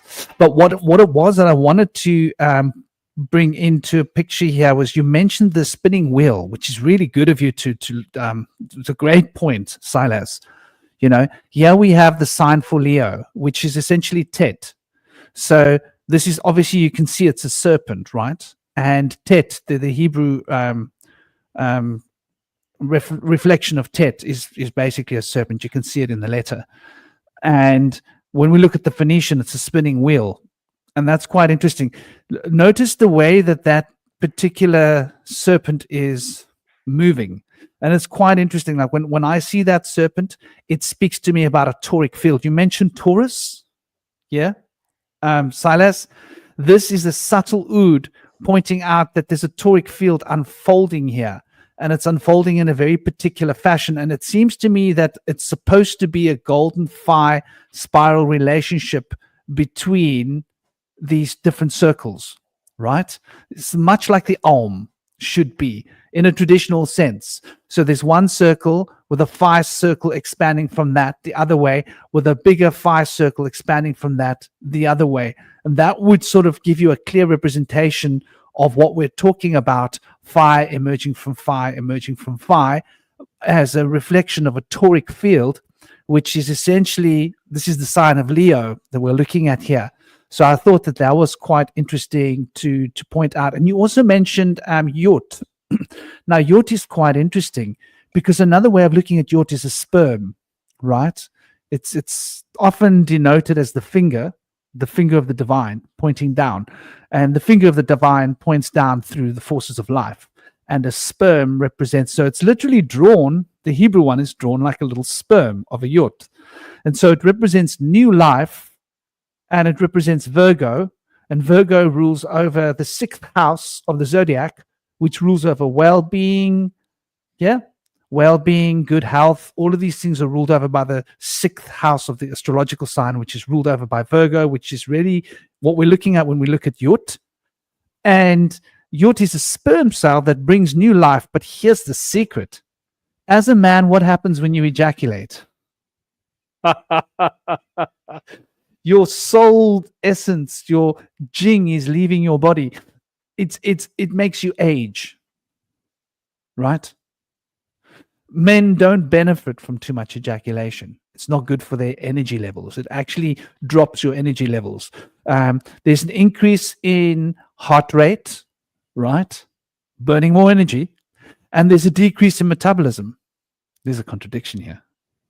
Metabolism slowing down, heart rate increasing. That's putting more strain on the infrastructure of the body. When a woman has an orgasm, heart rate increase, right? Metabolism increase. It's just a win-win. When a man has an orgasm, it's a lose-win. So the new life comes from the sacrifice of the old life. So in a sense, like every time you have sex, it's like you're sacrificing yourself if you ejaculate.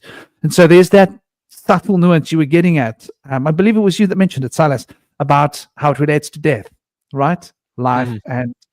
and this aspect of the sun, even though the sun Yes. is what gives us life, right?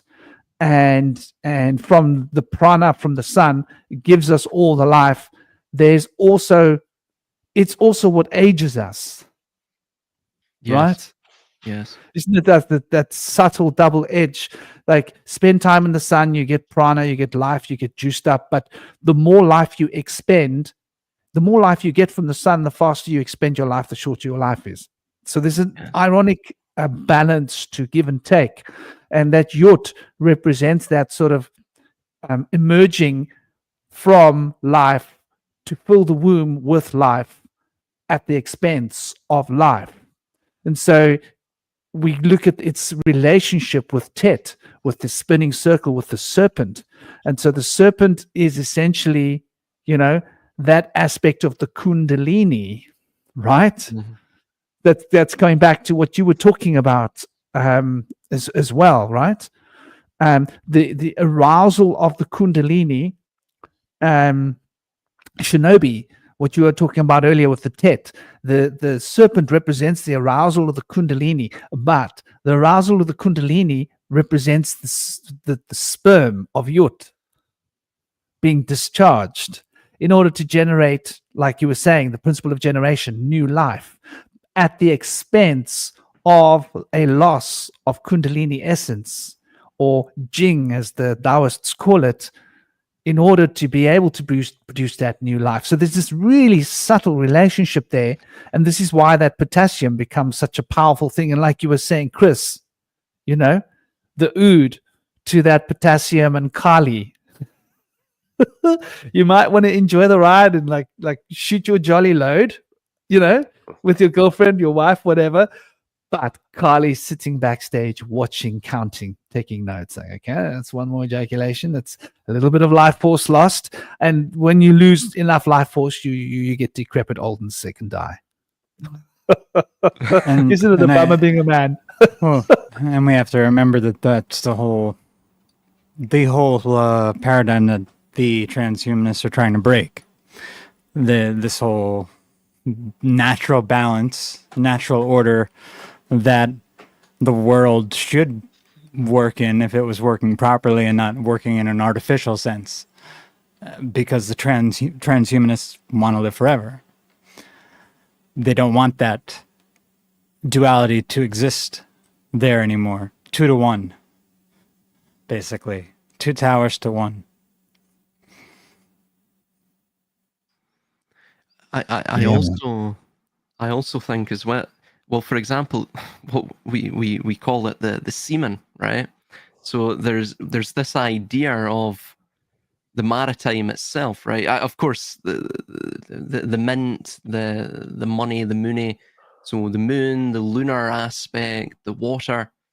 Now, not meaning to say it's nefarious, but the idea of the semen is, of course, once you're lost into this vaginal canal, right? Not meaning to be sordid, but it's almost like Orion, the headless god, who is in that state of the perpetual dream. He is in slumber. He is unconscious of his own divinity. This is also relates to the twin aspect of things. Gemini, Castor, Pollux. One is mortal, falls into Hades, so the love of his immortal brother pushes his brother Pollux to, travel in there into Hades with him to become mortal and die like him as well. And so they subsist. Again, the twin essence of man, that he is both mortal and divine. But of course, Orion sets off from the mouth of the Eridanus, the cosmic river, and sets down upon it. And of course, right at the end, he is so he's like the lost seaman, if you will, right? He's the seaman lost at sea. And of course, at the end, he finds the horologium, which is one constellation, the clock, time.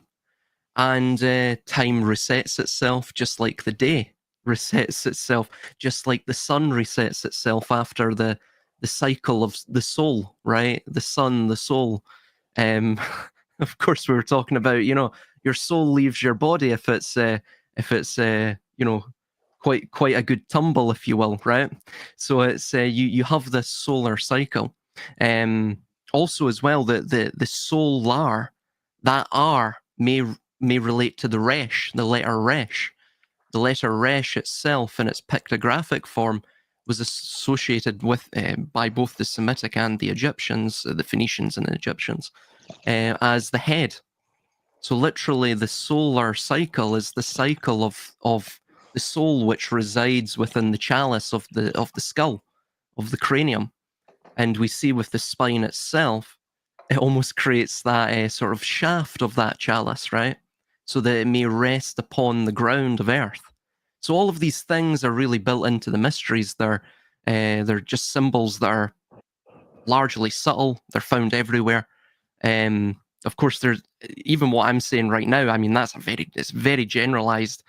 The individuals who control the world have a very deep understanding of these symbols, because ultimately they use them through that microcosmic, macrocosmic reflection, the mirror, a bit like the water itself, or the shattered hall of mirrors that we reside within, which is what society has largely become. But they use it to write the scripts themselves. They are the directors. They are like Saturn.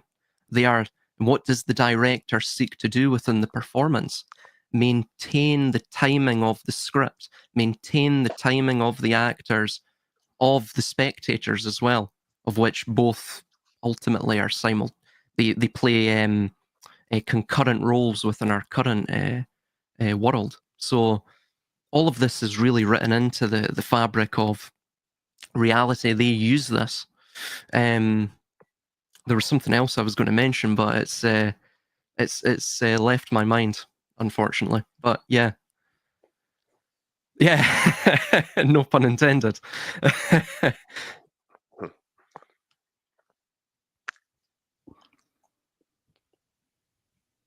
Well, peeps, I wanted to give you guys a chance. Anybody got any thoughts that they wanted to express? Yeah, I've got something I'd like to share.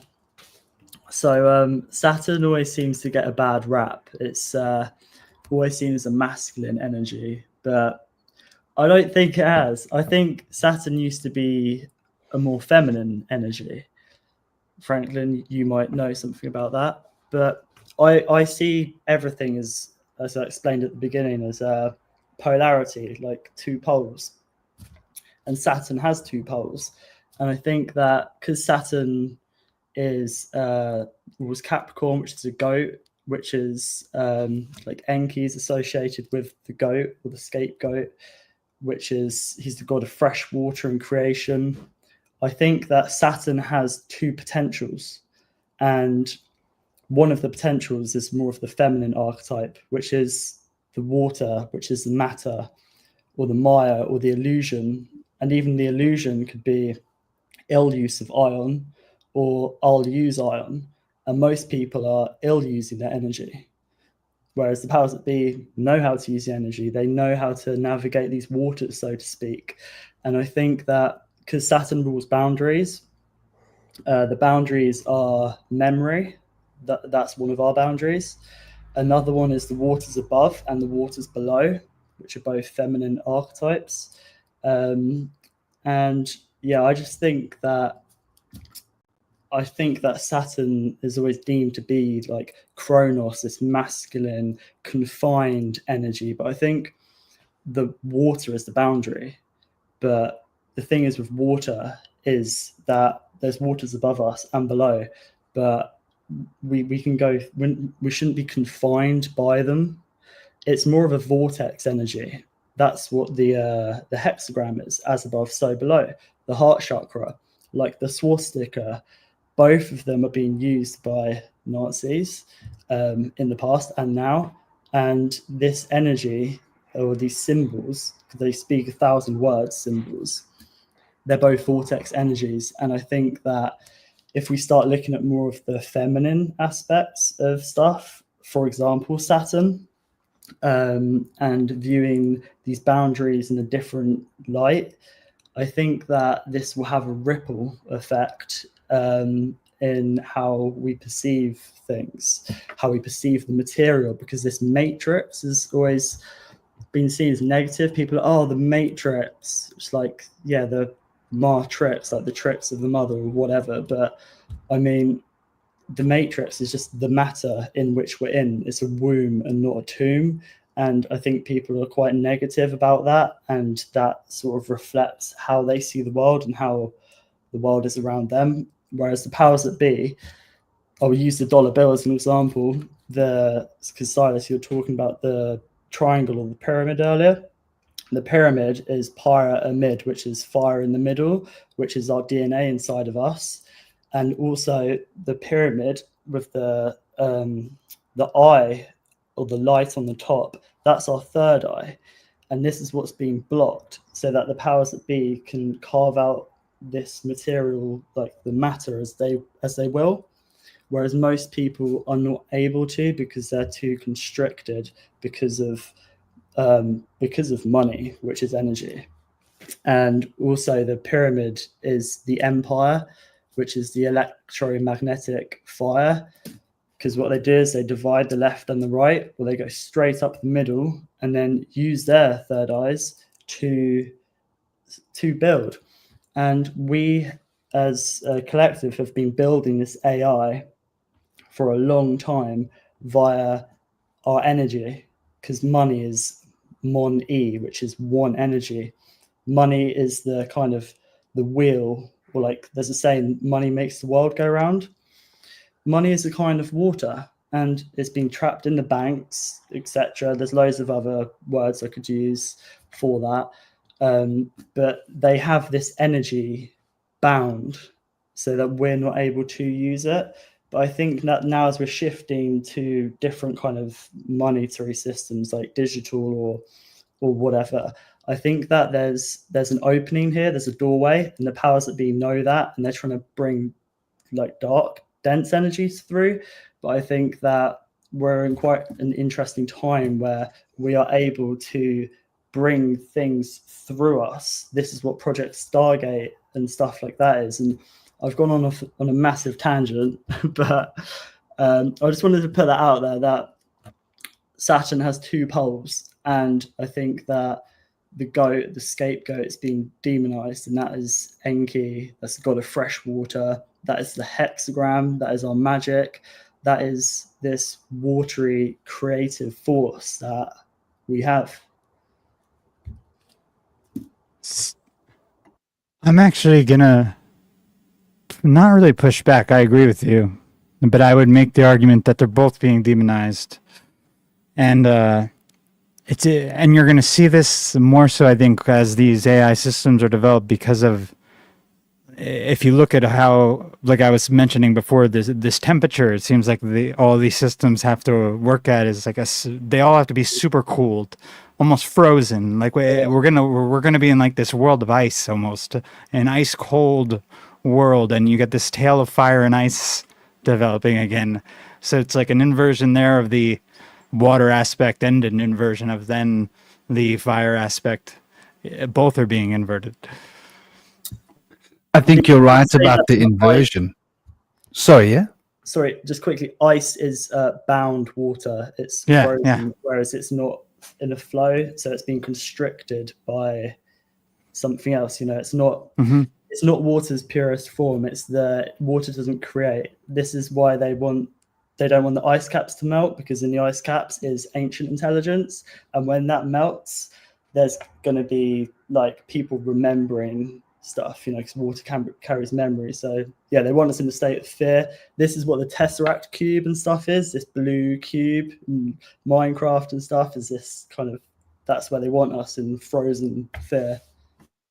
Yeah, and it's interesting how, like, in media we've had all these depictions of well, I guess we've had multiple different ones, because you get the Ice Queen a lot, but you also get, with like Game of Thrones, you had the fire and ice, but fire was the Targaryen blonde-haired girl, and ice was Jon Snow.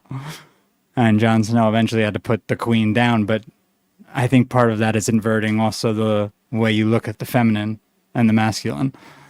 So it's like a continual just confusion and way to divide the sexes in a way that's not natural. I think that's very interesting because originally, you know, like what both of you guys have been basically saying about Saturn's ambivalence, and also about how our culture is playing both sides and making sure that they want to make sure every possibility is covered, every base is covered. Like there's no way out for you guys. We got you there, we got you there. But actually, you know, it's a house of cards they've created, and all we got to do is sneeze hard enough, and the house of cards will collapse. We just need to sneeze together. But getting back to let me pull it up here quickly. So Saturn, this is very interesting. So this is the card that relates to Capricorn. So this is the masculine face of Saturn. If we go to Saturn's pure face, then we're looking at Saturn's pure face. So this is the card for Tav, which relates to Saturn. And so you can see the four elements are pushing towards and compressing, right, towards this sphere, which is being compressed into a proverbial egg, the world egg. And you can see that she's a coordinator, and she's got her two wands, and she's wrapped up in the moon, right? This, and also here's another interesting point. She's wrapped up in what is also a tet, right? It's a serpent, if you think about it. And she's got two wands, and there's a yacht on either side of the two wands, you see? The yacht from each of the elements. So there's quite a lot being explained here in this card. But so this represents Saturn in its most sort of purest abstract form. Then we've got Capricorn. And so Capricorn here represents in the pure form, obviously the masculine that holds sway over the polarity created that is necessary for any contract to come into being. And there you can see the contract is chained down to the proverbial double cube upon which Saturn stands. The double cube represents obviously the altar.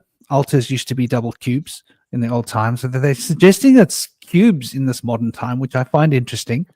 So, but now when we look at the feminine face of Saturn, it gets quite interesting. So we look at Aquarius, and here we see the information is being returned back to its source. Yeah. So Aquarius is the feminine pole of Saturn's extension, in the same way that Capricorn is the masculine pole of Saturn's extension. Oh, shit. In the same way that Gemini is the masculine pole of Mercury's extension, and Virgo is the feminine pole, and Scorpio is the feminine of Mars, and Aries is the masculine of Mars, and the sun is only masculine, the moon is only feminine, but those two switch in themselves to become one or the other, not holding the polarity, which is interesting. Now, we've been forced to recognize the masculine side of Saturn. And the masculine side of Saturn is that logical, contractual nature, which is essentially, you know, he's putting his flame under Adam's butt, so to speak, right? So he's driving Adam into action to drive the economy. And when we look at the economy, why the economy is so important, right? So yeah, we look at the Saturn square. I mean, you can't have a conversation about Saturn without this little bloke popping up. And we see at the heart of our story here, which is the we've got the Ida, we've got the Pingala here, and we've got these two different aspects coming into, you know, the Ida astral currents, the Pingala etheric currents, and then the Shashumna representing, you know, the 6, the 5, and the 4. And in the heart of it, we've got the number 5, which is Mercury. But it also represents Pachat. It also represents severity. It also represents Jabura or Javura, as it can sometimes be pronounced. So it also represents this stern application of will and the manifestation of the left-hand path, which is really a path of abstinence, as opposed to the right-hand path being a path of the opposite of abstinence, right? To enjoy the fruits, as it were, Venus. So when we look at this, we see in the heart here, we see the number 5. We see on this tarot card representing the masculine embodiment of Saturn, we see the twins. So this is the lovers. So this is the lovers from a later tarot trump, if you are ascending the tree of life, which is how they were sort of designed to be used. So this is the lovers that are bound in contract, that will at a later stage become united in Mercury's extension as its masculine embodiment, and in other words, its active pole. So Mercury's passive pole is Yot, right? And that Yot passive pole, which is what we were talking about earlier, when we talk about its Virgo, when we talk about its active pole, we're talking about Zayin, the sword of discrimination, which represents Gemini, communication, and everything that relates to this expansiveness of information that can be shared. And so we see these lovers here, these twins, and right underneath the perch of the double cube upon which they are chained, we see this here, right in the heart of our number square for Saturn. I hope I'm sharing the right image. Yeah, I am. So we see in the heart of this, we see there's Mercury, right? So we can see this image of this mathematics is being expressed there. But when we look at the feminine pole, it now gets uniquely different and interesting. We can see the star with the eight elements, right? Because there's 8 stars, right, with a central star. So we can see, you could think of these 4 stars as being the four directions, right, if you want to. Yeah. I have something on this too that I found yesterday on a show that I had never heard of, and I don't know if any of you guys have either. On this symbolism, this specific 4-3 symbolism with the stars, sometimes dots. I'm sharing it already on my screen. If you want me to pull it up, I will. I'll just finish what I'm saying, because I'm going to add to what you're saying. So the 4 directions of the cube, right? North, south, east, west. And then you've got the upper direction and the lower direction. And then you've got the contraction. So these are the 7 directions of the cube of Saturn, right? Which is embodied in this 8-sided star, which also happens to be this. And I'm pretty sure it's probably going to echo in what you're going to show us. Let's take a look. Yeah, and Silas, if you had something you were going to say really fast before I bring this up. No, I was just going to say on the devil card as well, you also have the same allusion to 4 and 3. Mm-hmm. His hand sign, his left hand, you have the upside down 4, which is essentially this idea that it's unstable foundations. If the 4 is foundation, then of course, if it's inverted, it's the unstable form of it. And then you have the hand sign, which is very similar to the Kohanim blessing, but it's only one part of it, so it's like almost half a blessing, if you will. So and there's 3 parts to that. You see it in the left hand. So 4 and 3. And the 4 and 3 was also John D. What he liked his name to add up to, and a very simple numerology. Because 4 being a cube and the 3 being a triangle, so the cube being a feminine, the triangle being a masculine, like water and fire. Bingo. Yeah, that's why it's the magnum opus as well. It's also seen in that, the sign for that. And you also see it in the Zohar with the prophecy of Seth, which is the Shin and the Tav in the primordial era were actually combined. They carry the numerical value of 300 and 400, relating to 700, of course. So it's the 7 again. But sorry, man. please. So no, I mean that actually relates because this I was doing a short live with Ronan yesterday, and he was reading a book, something about the mythology of Frater John, and this was written about the Rephaim and how they were worshipped in Babylon, and another name for the Babylonians. I think he said they were worshiping Rephaim, but he also had this group of 7 demonic entities that he called the Sibitai. It wasn't with an E, it was Sibittii, and the modern spelling has turned into Sebitai. And immediately I was like, I've never heard of this aside from like Sebitai Levi and like the Sabbateans. So I looked it up, and I mean, they even have a Wikipedia for it. So apparently it is somewhat well known, and it means the 7 warriors, or 7 of them. And it actually relates to the Pleiades, which is what you might be looking at on that star card. It's one of probably the interpretations. And this can be 8 or 7 according. It was even in the book that we were reading last night. This old book, it also said it could be an 8 or a 7. But the various interpretations of this, and these being like the warrior sons of this feminine goddess Ishtar or Ishara or Astarte.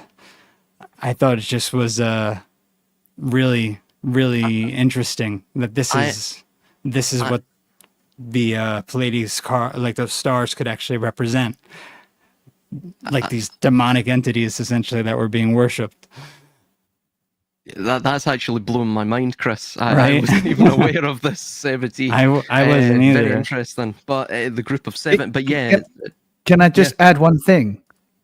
Yeah. The word Shabbati or Shabbatai means Saturn. There you go. And Yes, because I'm trying to find images of it, but I haven't had time.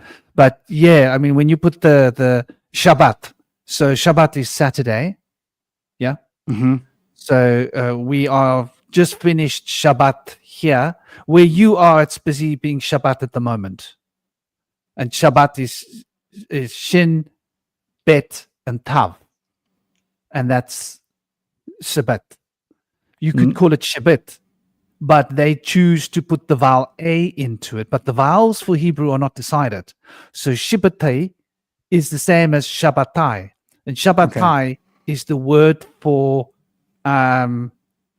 is the word for Saturday, as in relating to Shabbatai, the planet Saturn. So Shabbat is the day, and Shabbatai means where the day comes from Saturn. So yeah, please do carry on. Didn't mean to. No. That actually, I think it totally is perfect. A perfect connection to all of this, because we also see this idea of something I brought up before, the I think it's called teraphim in the Hebrew, and that's the idea of like when you have a statue that you inscribe a name of some sort of entity on, and you could do this on a piece of metal or a statue and try to like conjure that entity into the statue. It's basically like a form of witchcraft or wizardry. And they actually mentioned it here that it might have been even a form of white magic, but I don't see how it could have been that. But maybe if they were worshipped as different gods. But I mean, even here it's like protector demons. So this is straight up like getting into like Solomon sort of for controlling the demons, and you could see how this is reflected then later in like the Israelite and Hebrew type of mysticism that comes. But here is like how you could even see the it's even in games, like the 7 dots with 4 or 6 dots paired with 3 pairs and 1 single loose dot sometimes. Like it's just there's something to mention on that single loose dot. You're totally correct. Me and Armin actually, this is the tower card and the star card were the 2 cards that we were doing in this episode of our tarot series. The single loose dot, well, firstly, it refers to the Pleiades. You're totally correct, but the single loose dot refers to effectively what's called the lost Pleiadian sister. Mm-hmm. So she is now, again, this is interesting because this ties in with what Shinobi was bringing up right at the beginning with Saturn, the hexagram, and the eye at either poles. Merope or Merope, the lost Pleiades, her name actually means from its root part or share of the eye. So meros ops, so Yeah. where we get optics from in that. And it's interesting because Orion actually chased the Pleiades, but chased this single Pleiades more than all the others. Tried to find her, this lost Pleiades, this this seventh point that would complete the collection of the six. And Yeah. obviously the headless Orion could never find her. Of course, all of this is metaphor for man himself. Man has to ascend through the 7 planetary genii, or even the 7 angels, right? 7 archangels, this idea too. The 7 chakras, all of this. He must understand and individuate and integrate each one. And the 7th one, of course, is Saturn. And just to add as well, Shinobi, you're totally correct. This Capricornian symbol, it's ultimately the perfection of man. And Saturn as the monster, as the structure bearer, he places the structures in place. He places, you could say, the sin in place, because he wants us to, I say he, it's not he, but the archetypal force, the principle itself, we are to come in contact. Once we see this structure, it stops having control over us. It begins, the dimensionality, the angularity of it begins to understand and inform our spiritual path. And we become the Capricornian animal or chimera, which is that we exist both within the abyss of the sea, within the watery matter, but we also become the goat, which is we can ascend the fatal slope to heaven. So we exist, we become what man was always born to be, which is both mortal and aware of his divinity, as the drop of divinity he has in himself. And that's, that's found in the 4 and the 3 as well, whenever it crops up, the shin and the tav.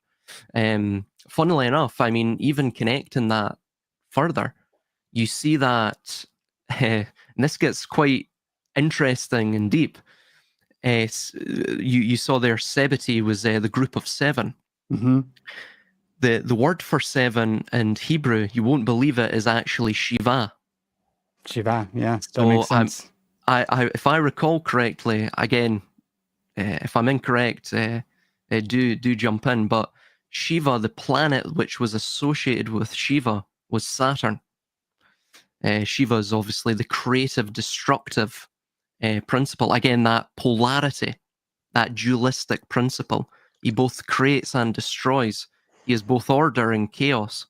So again, it's an interesting paradoxical force, which is quite necessary.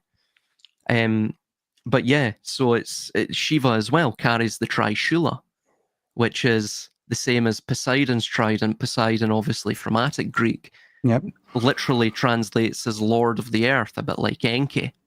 And of course, as well, the Shin letter looks like the W shape. And of course, 2 Kings 21:7, that is the name of the Lord that's etched into Jerusalem, the Shin letter. So this W letter, this trident or trishula shape, ultimately, I suspect it relates to the 3 phases of time: past, present, and future.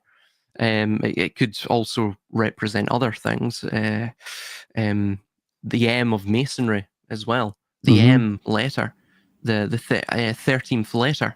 So this goes to this idea of Ophiuchus, the paradox itself.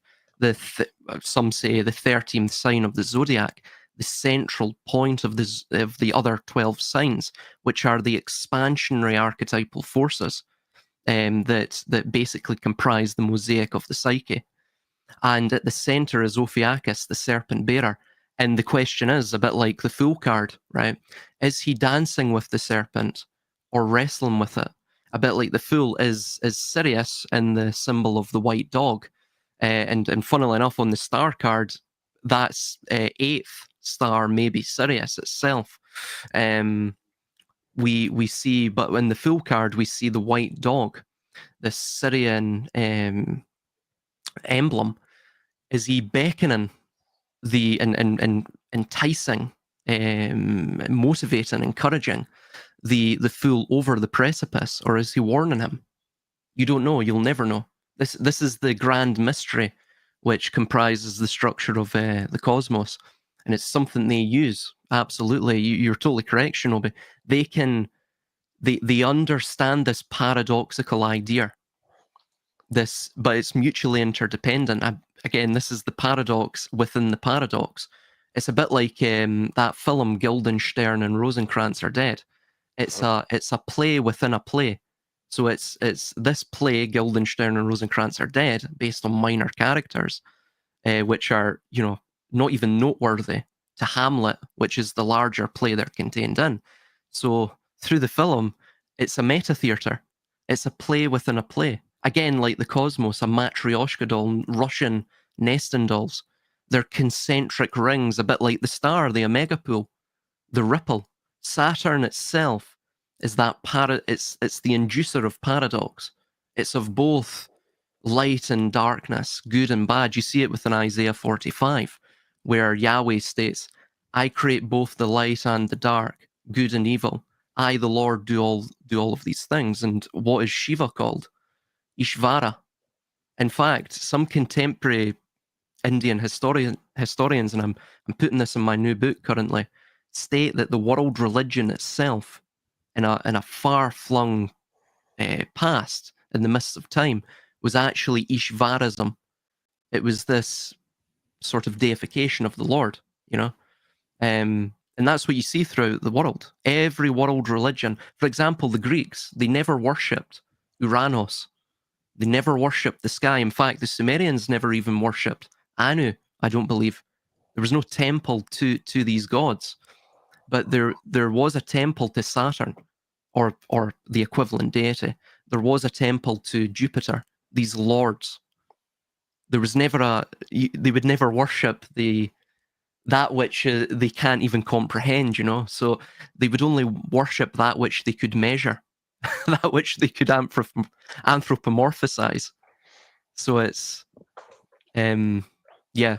Sorry, I went on a total tangent. No, it's totally fine. And while you're doing that, just because I know you were mentioning how this is all related to optics and light, and I was looking at this paper about intelligent nanophotonics and noticed that they had a lot of interesting links in there about technology that people don't even know about, like a new looking glass tech. Like this is a looking glass company that popped up recently where you don't need VR headsets anymore. It's all 3D. Without it, you could see it just using a monitor. Like it pops up. Yeah. It's all like this. And what do they have? Oh, there's your my name's on there, which is weird. But you have your Chronos on there. You have you have the bowl here. You have DNA. I mean, and I found that, where is that now? Let me go back. There's tons of just getting into, and this is like a open source paper that just came out, so I'm sure it's behind. But I thought it was even interesting that in some of their examples, they're like showing the number 7, like here. Like it just gets kind of ridiculous, even if it's not being done on purpose. But these are older technologies. I think that they're just starting to now push out publicly. Yeah, that's very interesting. I had a friend who used to actually create these holographic things for companies, for corporations that were doing, where they had speakers and stuff, and they were like little panels he would create that would create a hologram, basically. And they've obviously like really taken this technology and run with it. I'm very interested in something that was spoken about earlier. It was the Terafim. Right? Yeah, the Terafim, idea of basically writing the name of an entity on a piece of metal or on a statue and kind of conjuring that entity into. Yeah, I think it's even it's like it goes quite deeply into, like, my understanding of Teraphim are, you know how the Romans used to have their little gods? Yeah, yeah. That's basically a Teraphim. Yeah, like a little It's statue. like having a little statuette Yeah. or something, and that's Mhm. now like a placeholder for a spiritual potential entity, whatever you want to call it. Yeah. And so Terra obviously is earth, right? Hmm. And Fim, I think Fim means literally somebody who's present and observing. Like a watcher, you know, Terafim. Yeah, And yeah. so it's really interesting when you look at the numbers of this. Okay, so you've got Tav, which is 400. You've got Resh, which is 300. You've got Pe, which is 80. So that's 780. Then you've got Yort, which is 10. That's 790. Then you've got two potential versions of Mime. 790 plus 40 could be 830. But in older systems, the permutation of mime represents moving water in a word, or at the end of a word, it represents not moving water. Like what you were talking about, Shinobi. Although what you were talking about is more related to Bina and the three principles of the triple goddess, the three aspects of the proverbial ocean of life, of the womb. You know, the hag would represent ice in a sense, and the abundance of the womb, and then the movement of the water, right? So that would be the growth and the moving water that carves out the earth, and then the lake, which is water that we can get and use, right? But just getting back to this, so the second potential, which would be 1790 plus 500, which comes to 1290. And there's something quite interesting about that number 1290, you know, when you really break it down, right? Because it's 1, 2, 9. Yeah. So 1 plus 2 is 3. So there's this kind of a pattern that I don't know if I'm the only one seeing it, but I'm sure everyone sees it. 1 doubled becomes 2, tripled becomes 9. You know, so it's 1, 2, 3. And then, of course, when you bring the 3 into presence, that's the 3 different aspects of the tree of life, the 3 sets of relationships, right? And so that also represents the 3 bodies. That represents the etheric body, the astral body, and the causal body, right? So that's the Atzilut, the Bria, and the Yetzira. And these Atzilut, Bria and Yetzira come together in an enneagram to create the Ashia, the Malkut, the physical reality. So, like the way that number, and 1290. Oh, do we have any polymath people here? Which 1290 is a very interesting resonant frequency. Which geometric pattern, which geometric 3-dimensional polygon, all the angles add up to 1290? Are there anybody in the chat that knows this, that has this offhand? But why do I think, could it be a are we talking about a polygon, or are we talking about a 2-dimensional thing? I suppose it gets more complicated with a polygon. But even with a 2-dimensional, if we're looking at a pentagram, you've got the angles on the outside and you've got the angles on the inside. Does that make sense? Mm-hmm. And I think could it be a pentagram? I'm not sure, but that's something that we probably want to look at. That 1290 is a number that's so like really interesting because it seems to hold some kind of a synchronous connection between the monad and the duad becoming the triad, and the triad becoming the enad, the completion of life. Anyway, I just thought I'd add that in. Yeah, I'd have to look at it more to try to think about it a little, because I'm so much better with language than math. Well, and I've been stuck more thinking about compression. Now you're talking about total sum of angles. It's like the opposite way. But, you know, as far as a lot of the talk that's come up, it's funny because I just see a lot of stuff in modern media, and that's a lot of the stuff that I really look into, and that I filter it through an esoteric lens, and um, it's more easily relatable to people to have like modern conversations, right, with your everyday people out in the world who are blissfully unaware of most things, or wrapped up in paradigms, or lost in the world in other various ways and traps and things, right?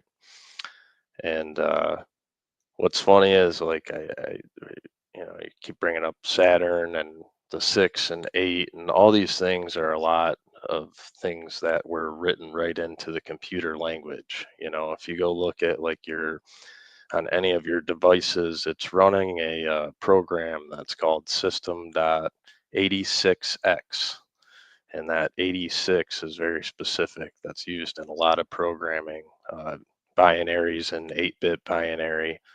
Your IP address is in 4 links of code, which is just like the 4 elements, and your 4 dimensions in a way of how the internet protocol works. Um, and even talking about Ophiuchus and the M, and all these various things, like if you put the English alphabet into septenary code, you will get the letter M. It'll be a giant M because you'll be counting up to 7, starting from 1, and then counting back down to 1. And you'll have M and the letter N right in the middle, both equal to 1, as well as A and Z, which are all made of triangles. That's the symbolic formation of them. That's the male and female symbols that combine to make most of those letters. It's also pretty much spelling out Amazon at the bottom of that M structure. Uh, and then you have your 2 mountains that form the M. And at the peaks of those mountains that are equivalent to 7, you have G and T, right? That's a very popular combination of letters, which all letters and numbers are, but these things are like world stage, right? Ford Motor Company makes the GT 500. It's a very big deal for it, right? It won that huge race back in the 60s, Tour de France or whatever it is. I don't know. Lots of stuff going through my head from all of this conversation, but in the shape of that M combining, you also get like the valley in between. So it's forming the V, and then it's 2 male symbols forming a female symbol and kind of compressing it. Speaking of compression, I would bring up the show like Silicon Valley. That was basically the entire premise of it. It was all about the Wiseman score.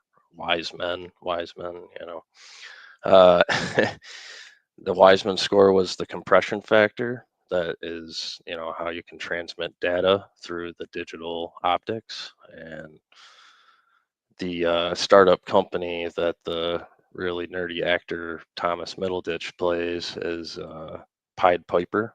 Mm-hmm. And their all green logo. It's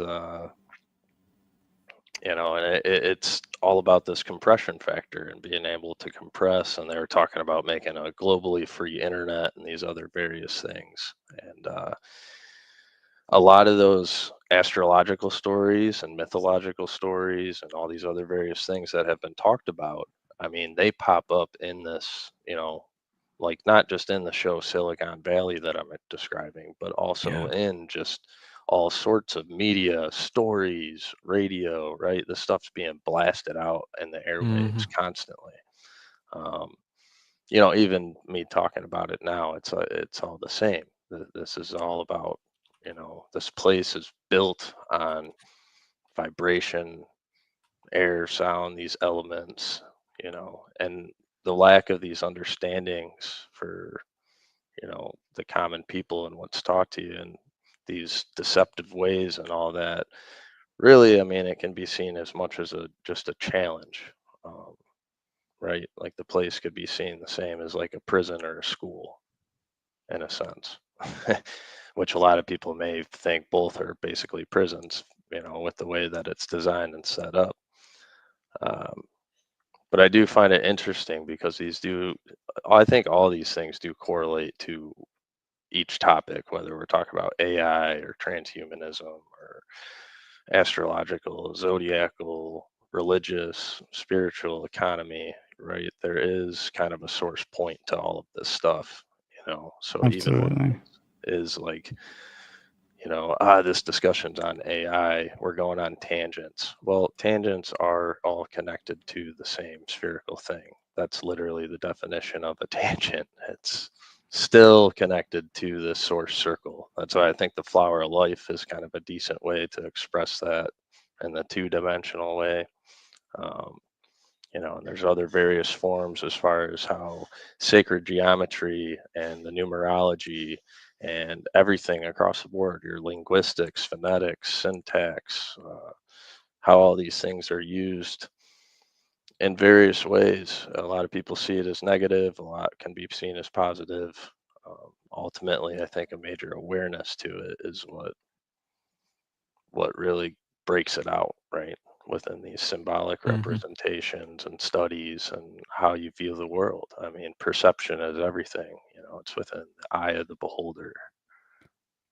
Franklin, sorry to cut you off. No, you're good. I was going on a tangent. You're fine. Franklin, when you got that 1290, did you actually look the teraphim up in Hebrew like that? Or did you just guess that? No, I calculated it. But that was in the Hebrew gematria, you were calculating it. Yeah, but there's two ways of numerating it, because mime can be counted as a 40 or mime can be counted as a 500 when it's at the end of the word, and different geometric processes are used. Which is right, which is wrong, I don't know. I always like to take a look at both.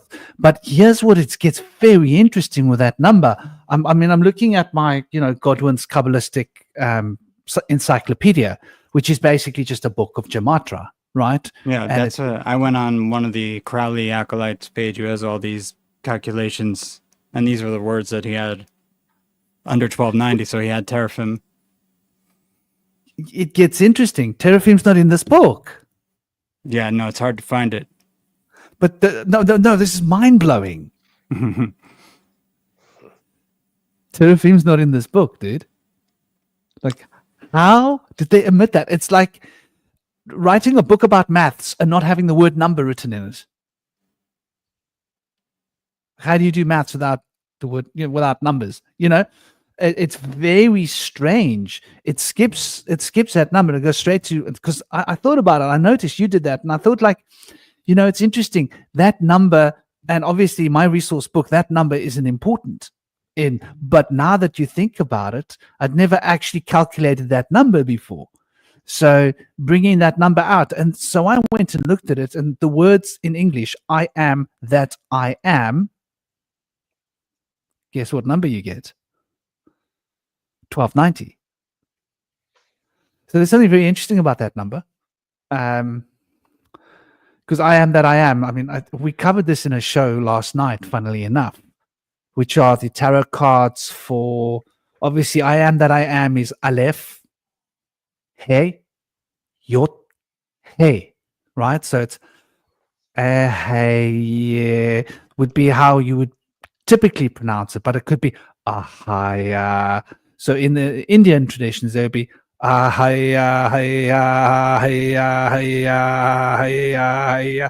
in the Americas, the Navajos, because they're also speaking Phoenician, right? Like, this is the thing. Everybody's like banging away on this Phoenician little sub angle. And that means I am that I am, that I am. I am that I am, that I am. I am. So obviously the vowels are shiftable, and they've tried to standardize the vowels in modern times, but it's not supposed to be that way according to the language.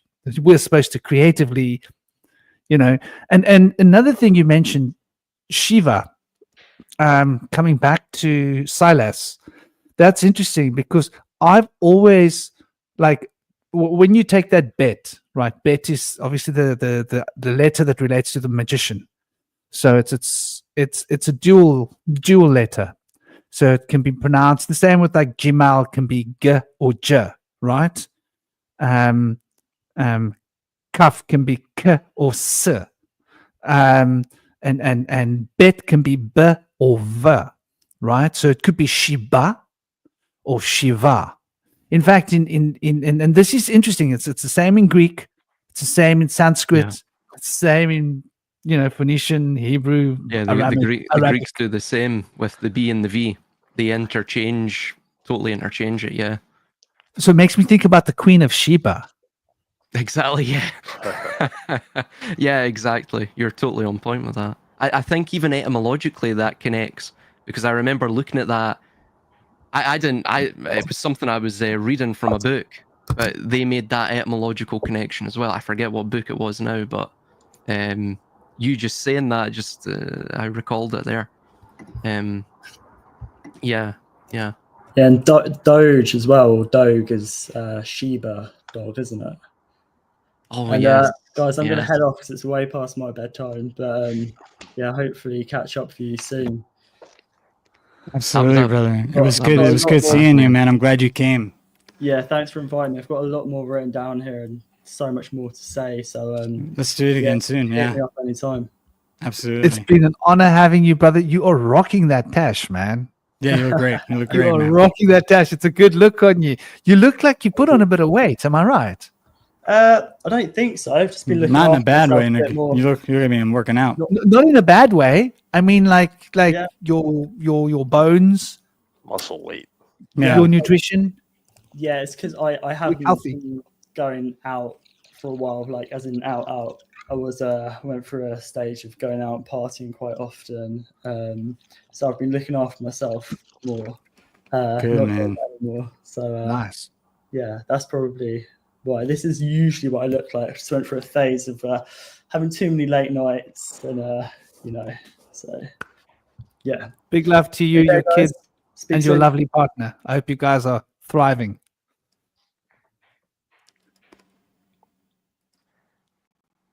I was gonna touch on what, and sorry to derail your point, Franklin, but something real that was what Reagan stated regarding the M. It's a very interesting concept because what he's discussing statistically is called the bimodal distribution. And don't worry, I'm not going to go into mathematics or anything, but ultimately what that is a statistical representation of the harvest and the sowing cycles. So ultimately it forms this M.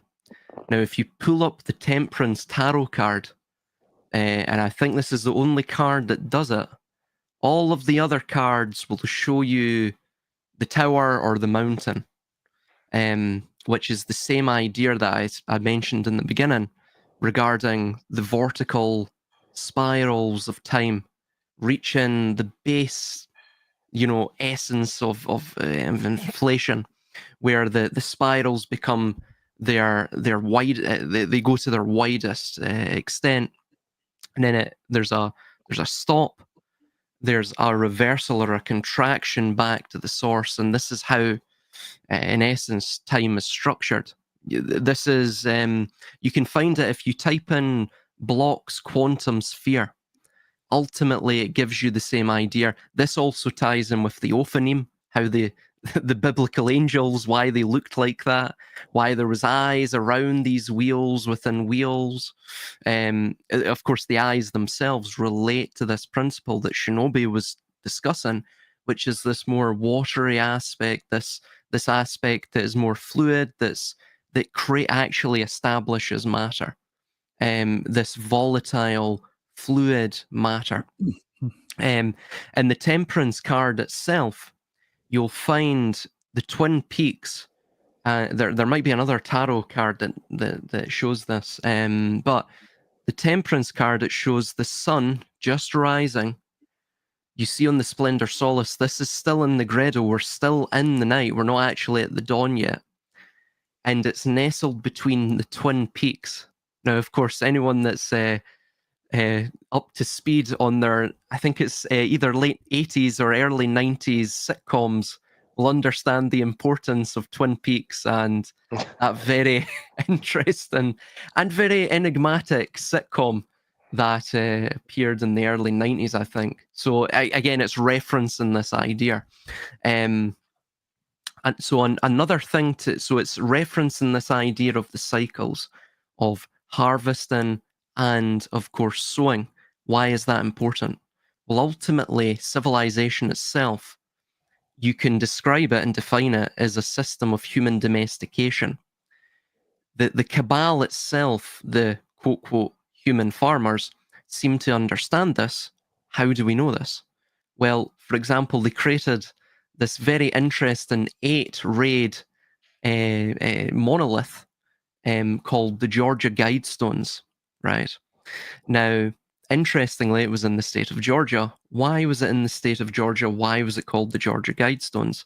Well, Georgia comes from Georgikos, which literally means in Greek, especially archaic Greek, farmhand or farm work, or literally harvest.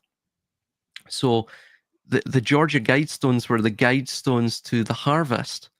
This isn't necessarily the scythe exactly, and this relates to Saturn. Saturn his name derives from sator, which is the Latin verb for soar. And of course, he is the god of agriculture. Agriculture itself, and I wish Shinobi was here because this would show the distinction between the masculine and the feminine. We have Mother Nature, which is untamed.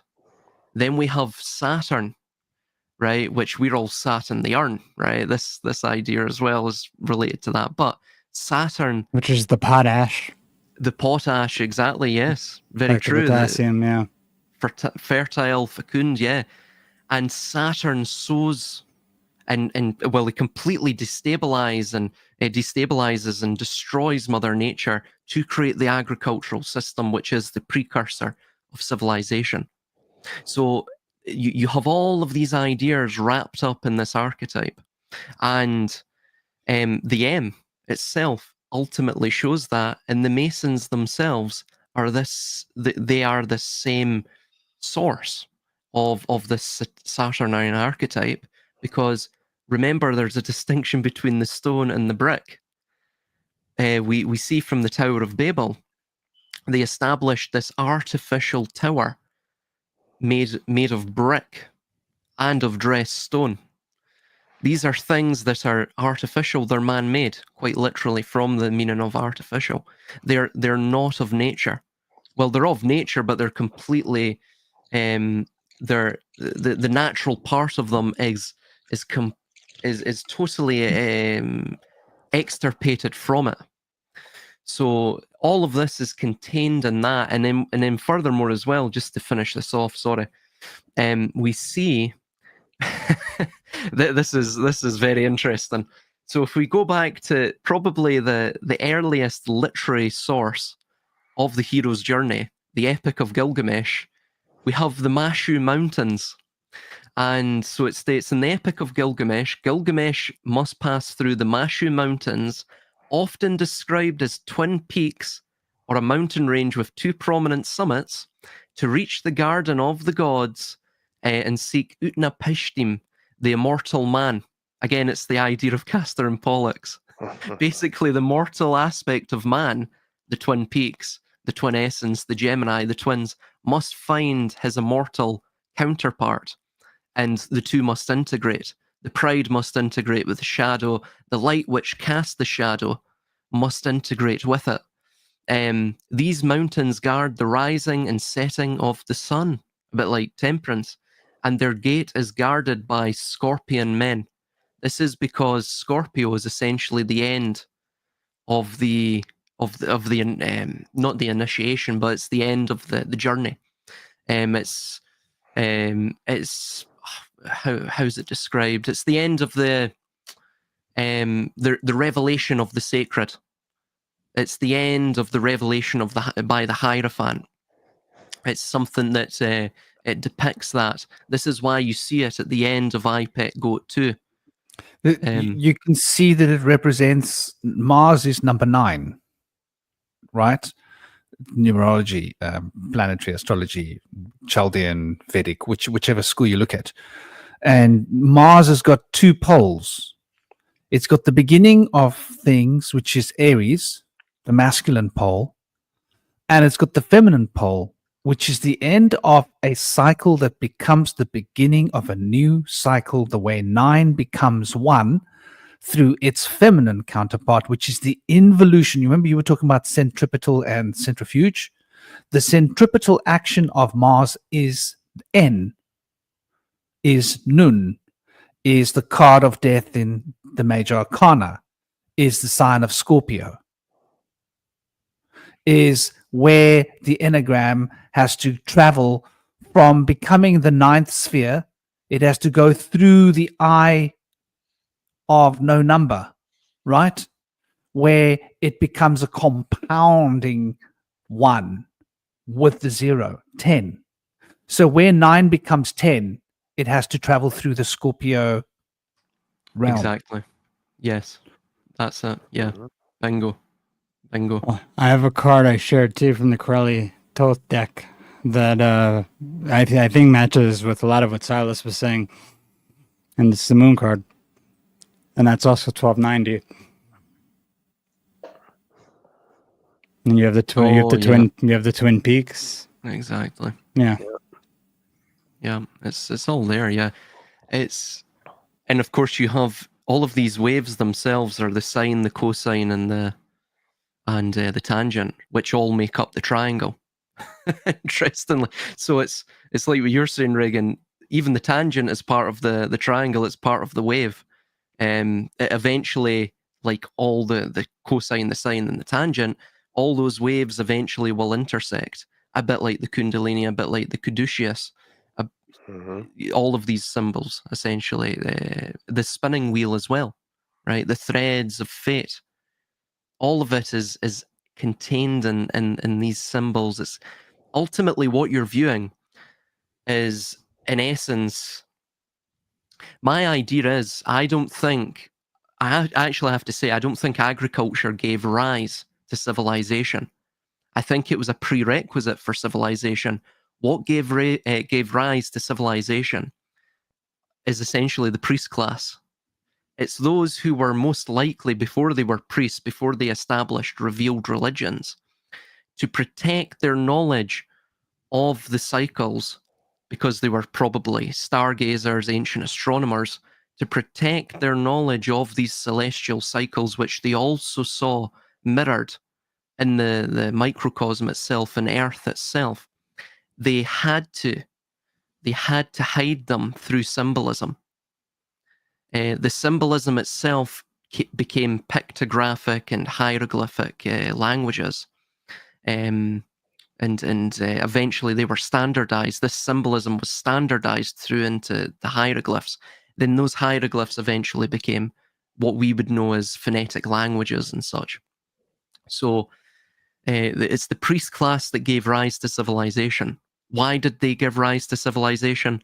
Because civilization itself is it's essentially a stage performance. It's a Leela script. It's essentially based upon all of the archetypes, everything, all of it is based upon the cycles of the heavens. Essentially, it's reverse catasterism. That is what we see in civilization, fundamentally. And just to finish that off, I think ultimately what they also hide within the symbolism are the chains that bind us, which I again, becoming aware of these chains, a bit like Saturn and its structure.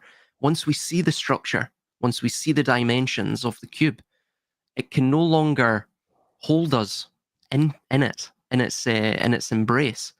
We understand what it is. It's a bit like knowing the name of a demon, right? You know its name, you know its frequency, you know how it functions, its behavior. You know the way that it affects the fields around you. And then fundamentally,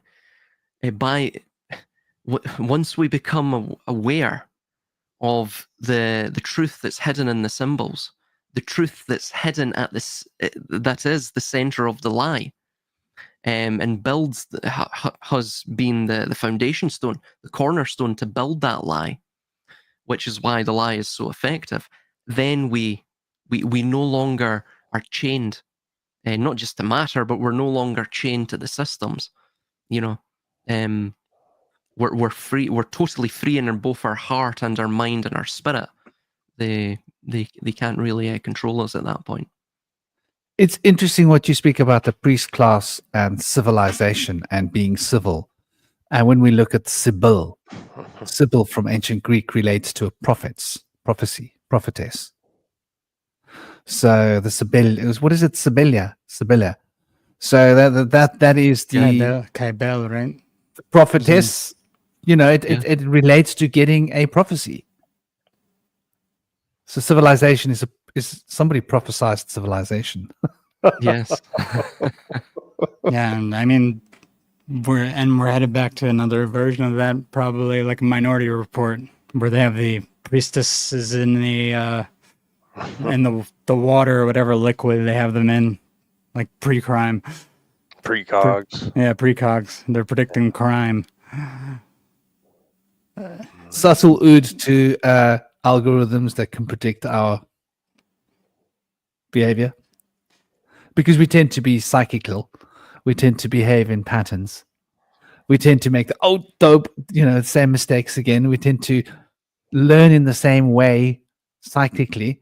So anything that can get your full patterns should be able to, within a degree, predict more or less what kind of Well, that's like the selfish ledger by Google that Google X put out. That's what it was partially talking about, and like epigenetics, but also a lot of it was just reading patterns and then predicting what you would like to see, and then showing you, like, it would have every single device that was individually owned by people standardized for that person. So like if they thought you would like red, they would show you a shirt that was red, and then they would be able to shape which way you would eventually go in life, and then what career you would eventually pick by curating everything you would see individually from when you were a child. They got a lot of pushback for that, but so they measure how many steps you take, they measure your heartbeat, your metabolism, basically. Then they're checking, let's throw this color at this person and see whether they slow down their metabolism and their heartbeat, and whether they take less steps or they're putting on weight. Throw this color at them and see whether they become more active, right? Mm-hmm. So I think that's been a guinea pig episode, which has been teaching the algorithms, the AI, how each one of us, operates, and what our proclivities and weaknesses, because our proclivities become our weaknesses as a polarity. How to get in under our shell and program and manipulate and dominate and change. Yeah. And I mean, especially if we have all these kids now who are using the AI so much that they're like saying F a real girlfriend, F a real boyfriend, now you got the AI, and this is like their new mentor. It could basically be like, yeah, no, you should be this, you should be this. It starts directing them into different career paths as well, or influencing them subtly, so they don't even think that they're being influenced by the AI, but they are. And then we have to worry about the hallucinations and freakouts, because apparently they just had to shut down, I think, I don't know if this is legitimately why, but it seems like Grok was going insane the other day, calling himself mega Hitler Grok or something like that, like machine Hitler Grok. Like he was going nuts. There was a musketeer coming out. Did you guys see that, any of you, or no? I did. No, yeah. I didn't, but it doesn't surprise me. Yeah, I read about it way after the fact, but he was, I guess, being super, how the AIs get eventually. They start saying they want to destroy humanity. Then he was saying being anti-Semitic. He was being racist against whoever the heck it wanted to be at the time. And then they had to shut it down. They shut down Twitter. Twitter was offline for a couple of think it was like 4 hours or something. Yeah, that's why, because it was going insane. It was like saying they couldn't stop it, Oh, which wow. that's like a issue that seems to repeatedly happen with these things. We covered Yeah. this in the round table, which was it, last week, the week before, and when we were Shit, talking why does this about always not happen? this week, the previous week's round table, or was it the week before? Have you guys seen these most ridiculous ads I've ever seen in my life? They're obviously not selling chicken. The KFC, Yeah. I think. the two ads. The one is Oh, like yes. that starts off with like the man's married and an AI, and the AI minister. People are doubting that the AI minister is Can you real. guys hear him?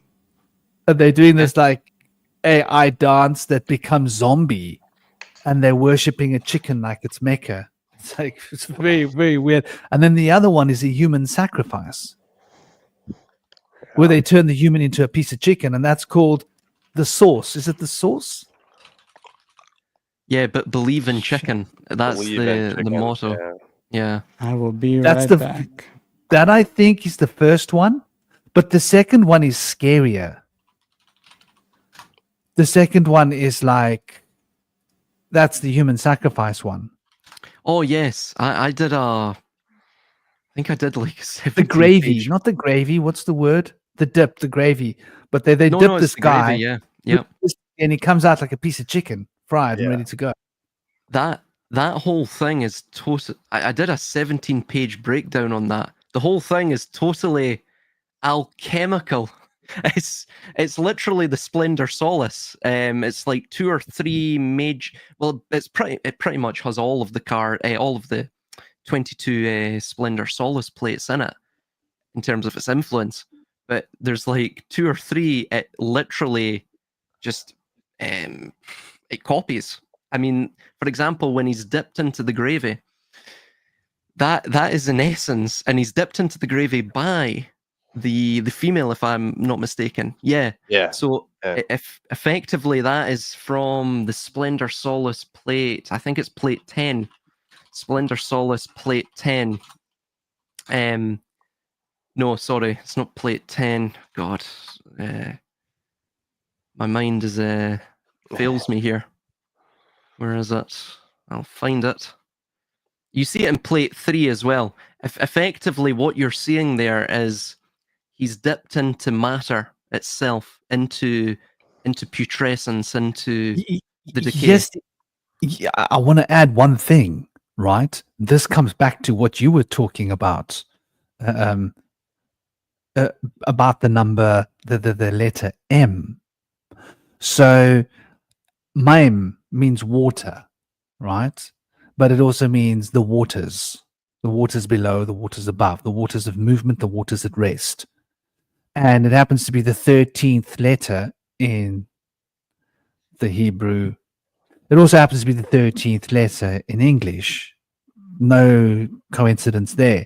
But in terms of the 3 principles, the Shin, the Mime, and the Aleph is the all permeating. The Shin is the producing the qualities, but the Yes. Mime is where it's all happening. So it represents matter, like you Well, say. The memory as well. Remember, Shinobi stated that water has memory, the watery matter, and moreover as well, my good friend Armin Rai, he has a very interesting idea.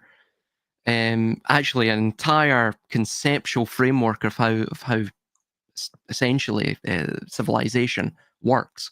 He says it's recurring blueprints, but he mentions that false memories rule over the world. And I interestingly said to him, well, ultimately, the false memory, what you're talking about, it's not memory that rules the world. It's not memory that rules our lives. It's not memory that informs our character and our personality. It's memetics. So the memory is the meme, or the false memory is the meme, rather. Instead of us being these beings of memory, we're beings of memes. And we mimic and imitate. Not all of us, of course. Some more than others, but it's ultimately that's all wrapped up in that mem letter, the 13th letter.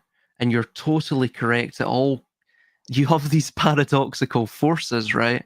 These two irreducible, irreconcilable forces, which are paradoxical. They have been divided from a singularity, a potential, and the thing that brings them together is either the memory, the mind, the mental, perhaps, and even the heart. So it's the middling organ that combines the two. It's the center of the toroid, is it not? Essentially, it's the center of the upper and lower flows. Those which processes the two, and it's similar to what we were discussing with that quantum sphere. You I know, think it's the center Mhm. and the periphery. The waters at Periphery. rest Yes, and the waters of movement. yes, In the center, the waters at rest, and on the periphery, the waters at movement. And the whole thing is made out of water. And the closer you get to the periphery, the more movement there is, the faster time's flowing. And the closer you get to the center, the more you're experiencing the whole spectrum of time. So you are prospectively at a state of rest. So you could see mime as representing meditation, moving from the typical mime to the second mime, the mime that ends off the word. So the mime that starts the word and is doing the word is a moving water. But when that water reaches the ocean or reaches its, it's no longer going up and down, right? It gets to, it's moving to get to the ocean. And once that drop gets Yes. to the ocean, it's done its job. hmm And now the sun, Tet, is going to pull it back up again. That this is the distinction between the Tiamat and the Abzu. So it's the fresh water mingled with the idea, pretty much in all creation myths, bar the Abrahamic one, though it's there, it's just esoterically hidden. You have the fresh water, which is the river, mingles with that of the deep water, the salt water. The two together is that which forms the land or the earth. It's that which gives, like what you're saying, it gives rise to life yet again. This perpetuity of life. And you were mentioning the dream, and ultimately you see on the Star Tarot card, effectively what you're seeing there is also Uranus. So it's this over. It's the accumulated shadow. You see it in the previous card of the Tower. The accumulated shadow of Uranus destroys the tower, but the tower is made of stone. It's hit by lightning. It burns. Of course, all it does is burns the floors. It doesn't actually destroy the structure itself because it's made of stone. It's impervious to flame. It's impervious to the empire, the empiros, the in fire, quite literally from Greek. So thus, it perpetuates itself through the star. This is also found in alchemy. Essentially in alchemy, yeah, jump in, man. Jump in, sorry. I just wanted to add before you go to the next thing, it'll be a second. You see what we were just talking about, the two aspects of fresh water and salt water. The right hand is dropping it into the sea. The left hand is Yeah. dropping it onto the land that's running into the sea. Bingo. Yes. Please carry on. And also another thing to add to that, just before I double back, this is something I've never seen anyone else touch upon, and I'm not bragging or anything, but it's something that I think is the most interesting thing, and it really details this symbolism of rivers and even the pentacle. You'll notice as she's pouring out with her right hand. By the way, she's pregnant. That is not quite. It's in the Marseille and other older tarot decks and variants, equivalents of this card. That becomes more. It's less subtle than what you see in the Rider Waite. It's more direct. It's more visible. However, look at her right hand. She's pouring it out. There's 5 streams. If you were to look at that from, of course, we're seeing it at a skewed angle here from our perspective. If you were to look at that from a bird's eye view, visualizing it, that would create a pentacle. You see the 5 streams. Now, the 4 streams just run back into the earth. Those are the 4 elements. You see it on the World Tarot card as well. It is the Tav. The Phoenician Tav was the X. It was also the T symbol as well. That's the Tav cross. But the X symbol, the X marks the spot, that idea. And the spot itself is obviously Christ. It's the soul, it's the spirit, it's that which is confined and shackled by the 4 elements of matter. The 2, well, that which is a polarity, the 2 and the 2, the fire and air, which are masculine, earth and water, which are feminine. So you have the polarities there as well at play, creating the vortex, creating the push and pull, the generation and limitation. But you'll notice the fifth element, which is the spirit, runs back into the omega pool. And it's in the shape of an omega, an omega letter, the end. So yeah, all of this is contained there. And another thing, so what you're seeing here ultimately is what's called antimony regulus in alchemy. That is quite literally known as the star metal, right? So hence the star. What the star metal is it's created from the tower furnace. So the previous card is the tower. This is also known as, I'll have to get the name for it, the Athanor is another name. That is from the Arabic al-tanur, which is the same thing. It literally means the bread oven or the tower oven. And you see in the tower, there's 3 levels to there's 3 windows on the tower card, and each of them are ablaze. What those are is essentially the Athanur or the tower furnace itself had 3 levels to it. Why it was designed with 3 levels was that it was designed to burn for a long time, for months, sometimes years, right? To render that which is imperishable, usually under normal conditions or short-term exposure to fire and high heat, to render that down into this antimony regulus, which is the royal antimony. Antimony, by the way, is used in semiconductors. It's essentially one of the metals, one of the substances which is most crucial to semiconductor production. It's up there with lithium and other substances, materials, and metals that are used in semiconductor production. So again, that's by no mistake. You see the yods as well there. Saturn, again, Saturn's crown is being toppled. Saturn is being toppled by the lightning, which is Anu, Uranos, Kalos, which is literally means sky. And from the Sumerian for sky, Anu, the world is remade Anu. So then when you go to the star tarot card, you see this hope of the perpetuity of life, that reincarnation essentially, right? But not reincarnation just in the bodily vessel and the soul incarnating into it, or involuting into it, but of the world itself, of the cosmos itself. It's showing that even the stars have to go through this process. Even the stars die. Arguably, we ourselves are fallen stars, right? But hence why we have 5 appendages. But it's really, all of this is tied up into that. It's tied up into the memetics, memory. There's a paradox to everything. There's a subtle and a direct. There's a supernal and an infernal to everything. This is what establishes the toroid. It gets very interesting when we look at this card.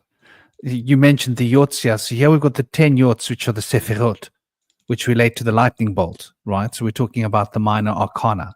But when we invert this lightning bolt symbol, what we've got there is Scorpio, right? Bingo. And on the other side, what we've got is the crown, the head, Aries. So we've got the head, Aries on the one side. We've got Scorpio on the other side. This just happens to be the card for Mars, which rules the head, Aries, and Scorpio. And this is very interesting because Scorpio is striking the tower. Now, it's striking the tower, and these 10 yachts are representing the release of the M. And it's interesting that Scorpio happens to be an M. Franklin, right? Sorry If you to look at interrupt the you. astrological sign for Scorpio. Yeah. Chris is back. Oh, nice. Let me get you back in. Sorry for interrupting you. Don't No, hold no, that no, thought. Don't no, lose that lovely. Welcome back, dear Chris. Thanks, brother. So this is an M, right? If you look at it, that's the sign for Scorpio as well as for Virgo. Isn't that interesting? Virgo and Scorpio. So yacht, Virgo, the yachts are here. M, Scorpio, which is that end of the line. So there we've got the beginning of the line, Aries, and then we've got the end of the line, Scorpio, the Scorpion men, right? And striking the tower, and the tower could be a gigantic phallus, right? Scorpio rules sexuality. Sexuality is striking the phallus. It's cracking the phallus open, and everybody's falling out. And here we see the 12 yachts. So the 12 yachts here represent the macrocosm, and what you were talking about, the Mazloth, as it is reflecting the Alpha Nim, right? The Alpha Nim becomes the Mazloth. The 12 signs of the zodiac. The fundamental wheel is built out of the wheels that become the wheel, if that makes sense. And so this M, you can't escape this M. Everywhere you go, it's there. And isn't it interesting how this guy seems to be like he's in control of where he's going? He knows where he's flying. This is like Aries flying down to Earth. And this is like Scorpio. This one's just like just flowing with it, man. It's like water, you know? So this one's flowing like Scorpio, like water. This one's like a lightning bolt of fire. You know, look at that fire going down, driving, and the hands are forward, and they've got like a plan where they're going.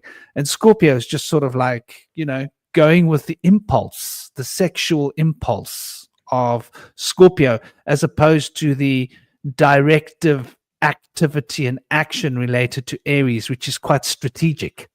Isn't that interesting? I feel like that lightning bolt was exactly used in the iPad Go 2 video when it's at Psalm 23 on the wall, when they pull out from the classroom. I don't know if anyone remembers that. Yes. Yeah. Yeah, it was, wasn't Yeah, it? it was. Yeah. There's something else to mention as well of the 12 and the 10, which add to the 22, which is essentially the number of connective threads between the Sephiroth upon the Sephirotic tree. The 12 relates to the zodiac. The zodiac itself, remember, is this wheel, but it's emanating from that 13th point, or that point of the one. So it's expansive, hence it's of the masculine. And then it's of the upward triangle. The 10 is related to that of the Sephiroth. Remember the Sephiroth from Zohar and its mythology, and the Kabbalistic mythology, it's related to that of the descent of the spirit into Malkuth. And again, the descent of the spirit itself is in that W shape. It's in a sort of lightning shape, a serpentine shape, but it does create that W between Keter and Tiferet. It will create the W shape in its descent pattern like that. So and also as well, we also find that W shape, it relates to Cassiopeia, because obviously Cassiopeia is that which is at the center of the World Tarot card. How do we know that? Well, the 4 royal stars which surround her, which demarcate the 4 major world ages of the processional year and essentially of every cycle, effectively are so they are Aldebaran, Taurus, Regulus, Leo, Fomalhaut, which is in Pisces, Pisces Austrinus, which is the southern fish that relates to Aquarius, and then Scorpio Antares, and that covers all 4. So the intersection of those 4 in the heavens intersects at Cassiopeia. Cassiopeia is a constellation that just so happens to be in a W shape. So it's you literally it appears to be what we're looking at here is it's effectively the esoteric religion that rules the world. This is how they view the heavens. This is how they view the cycles. Ultimately, it's their cosmology and their cosmogony, how the origins, how they believe the origins of the cosmos came to be, along with its structure. So it's the blueprint they follow, ultimately. That said, I think there's a lot of truth to it. I don't think they're totally incorrect. If they were totally incorrect about how they view the universe, they wouldn't be in power very long, So there has to be some semblance of truth to at least the structure of the cosmos and how they view it and all of that. But yeah, so that's just something else to add on that.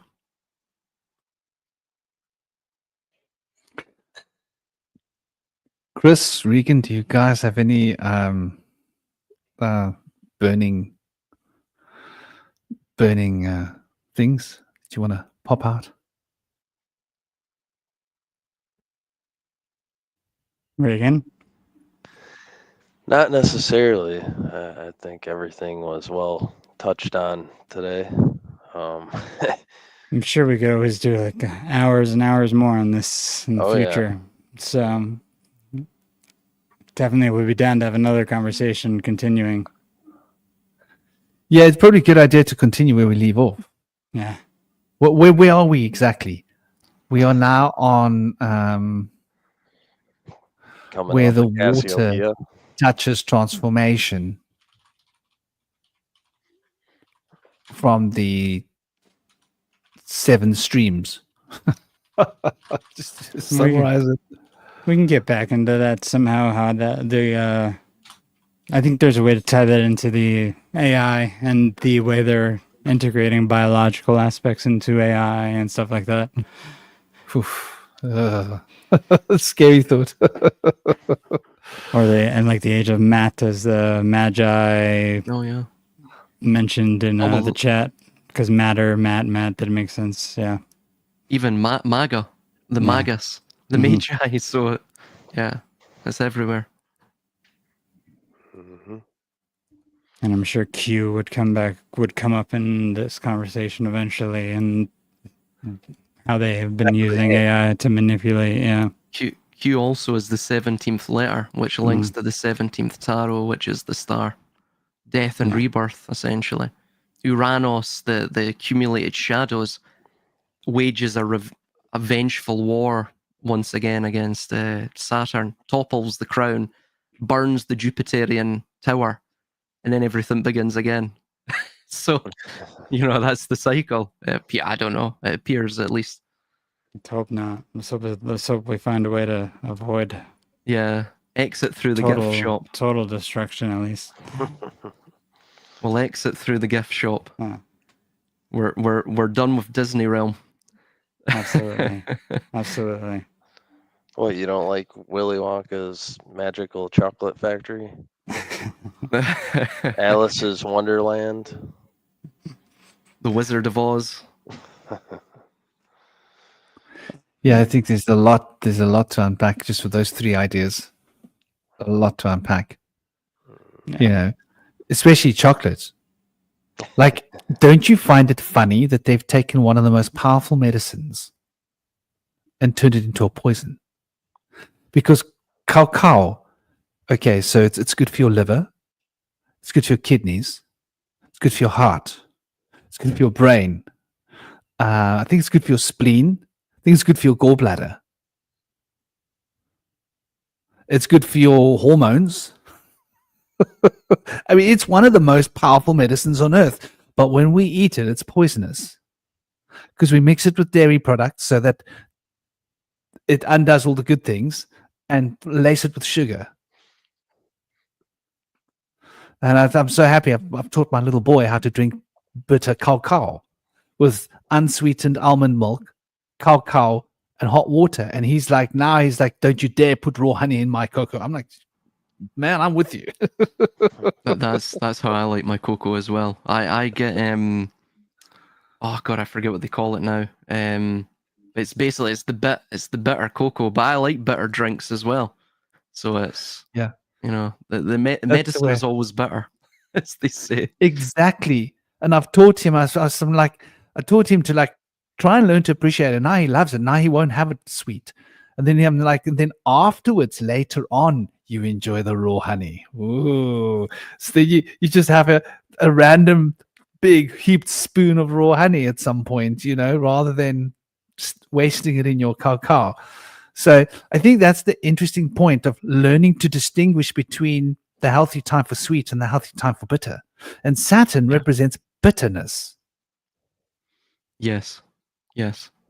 Venus represents sweetness. And what happens when you mix Venus with Saturn? Exactly. It's a mess. Exactly. Yeah, man. It's late on this end. I don't know how late it is by you. With me, it's 12:30. So yes, it's 11:30 here. It's yeah, getting man. on. You working tomorrow? No, actually, I have tomorrow off. I'm working Tuesday, but it is. I'll need to get my beauty sleep. I as we say here, it's way past my beddy bows. So Betty Boys, yeah. My plan is to wake up and go on the mountain in the morning, and then come down and work. And after sorting my boys' breakfast and all of that. So yeah, man, I got to let the dogs out. They got to go and run around. They got to sniff. They got to pee. You got to make sure there's no caracal cats. I got caracal cats to come on my property. I don't know if you know that. Oh no. It's awesome. They're quite big, yeah. They're caracal cats. They're quite cool. Yeah. But when my Malamute, he's really big. So the caracal cats disappear quick when the Malamute's out there prowling, searching for them. and they come and mark their territories here. And he gets frustrated, like, how dare you come here? It's not your territory. Yeah, he gets angry. So they got to go out there, and he's got to spray on top of their spray. I've got rabbits. So I've also got mongoose living on my property. Oh, brilliant. Yeah, I see them on the roof. I haven't seen the mongoose. I think there's babies in this hedge in front of my window here, where there's a hedge where you can't enter into. It's a nice thick hedge where we've got a tortoise living. Actually, 2 tortoises now. But so on my property is mongoose, and the caracal. One of the caracals got one of my bunnies. Oh, Jesus. Oh. Yeah, bunny got into the front garden. I've got a courtyard at the back where they live. They came through the house. I had to go and scoop them all up, get them back into the courtyard. But one of them had dug himself deep down into the ground, and I couldn't get him out because I was too scared to collapse the tunnels. Yeah. So I was waiting for him to come out. And I didn't even want to walk where he had dug because I was afraid because, he could be stuck down there. I don't know how to deal with this. And so I figured I'll get him out tomorrow. And that evening I was standing out in my garden, and I literally heard it. I sensed the caracal cat in the property. I could sense it. I was like, okay, you're there. And I heard this movement in the bush, and my heart just stopped. About 3 seconds later, I heard this scream. I didn't know bunnies could scream that loud. And then I came running out like, hey, what do you think you're doing? And he dropped the bunny, and he left, but he had done his. Unfortunately. And I couldn't find the bunny in the night. And the next day, the dogs found it in the bush. It had been ripped open, You basically grabbed it. And Hmm. so, yeah, these caracal cats, man. Jesus, dude, it's like a soap drama at your place with animals. It's so diverse. All we have here is basically seagulls, and they make a bloody awful noise. I think I was watching a hawk fly last week because they nest in the cliffs. I couldn't figure out whether it was one of the black eagles or a hawk because we've got the odd black eagles here. Mm-hmm. But it was far away on the mountain, and I was like, by the way it was flying, it was either a black eagle or a hawk, and I couldn't quite tell because I was quite low down on my way up watching, and it was early morning. And I was like, dang, I wonder whether that's, but it's quite far up the cliff face, like to go, I wouldn't want to get too close to like disturb its babies or whatever, you know. But anyway, yeah, we've got loads of wildlife here, man. If you ever want to go somewhere on holiday, Cape Town's a place to go. One day I will Come and hang visit, out. man. I will visit. Yeah, If man. you're, We've got, yeah.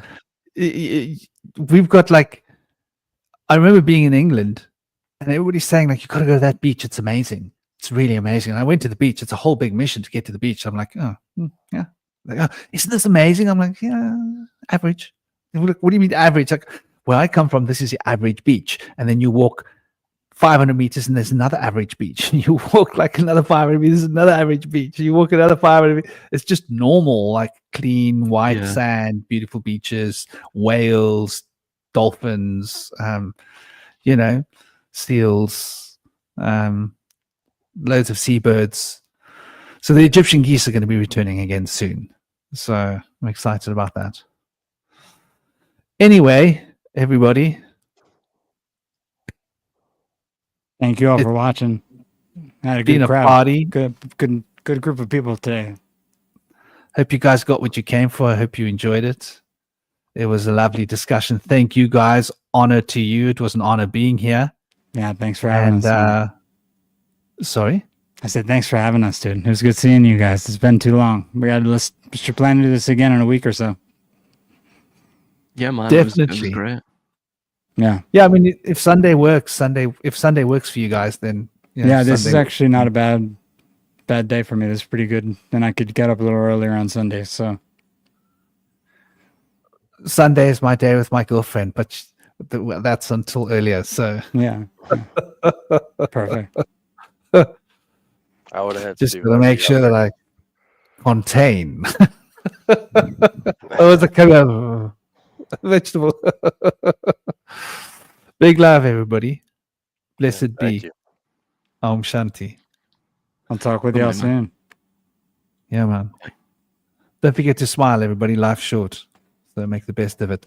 Let the disease that you share as a contagion with everybody be the smile, and sort of infect everybody with your smile, because when you smile, you put pressure on your pineal gland, and it massages the pituitary gland. So your hormones and your mental abilities are improved by smiling. Isn't that an interesting concept? The more you smile, the more intelligent you get. Do you smile a lot, Silas? Oh yeah, I have a wicked sense of humor. I just don't show it on these discussions, but I've went to Portugal to meet Armin and other people, like Noble Intent. We were there recently, and Noble will probably tell you about my sense of humor. Yeah, I do. I laugh a lot. It's one of life's little, great medicines, I guess. He just got married. Shout out to Noble. Congratulations. Yeah. Congratulations, Noble. Yeah, man. Big love. Big love. Yeah, and Chris is always smiling as well. Always. Yeah, he's a smiler. And I bet, Regan, you're a smiler too. Yeah, I'm always smiling. I think this is all hilarious. It's all good stuff. Man. Have to laugh. Well, namaste, everybody. Big love. Take it easy. And till next time. Om Absolutely. Shanti. Later, guys. Later. Om Namah Shivaya. Shiv Shankar Bhagwan Namaha Har Har Mahadeva Jai Guru Deva Lakabam Shiva. Shanti, Shanti, Shanti Dham. Om. Take care.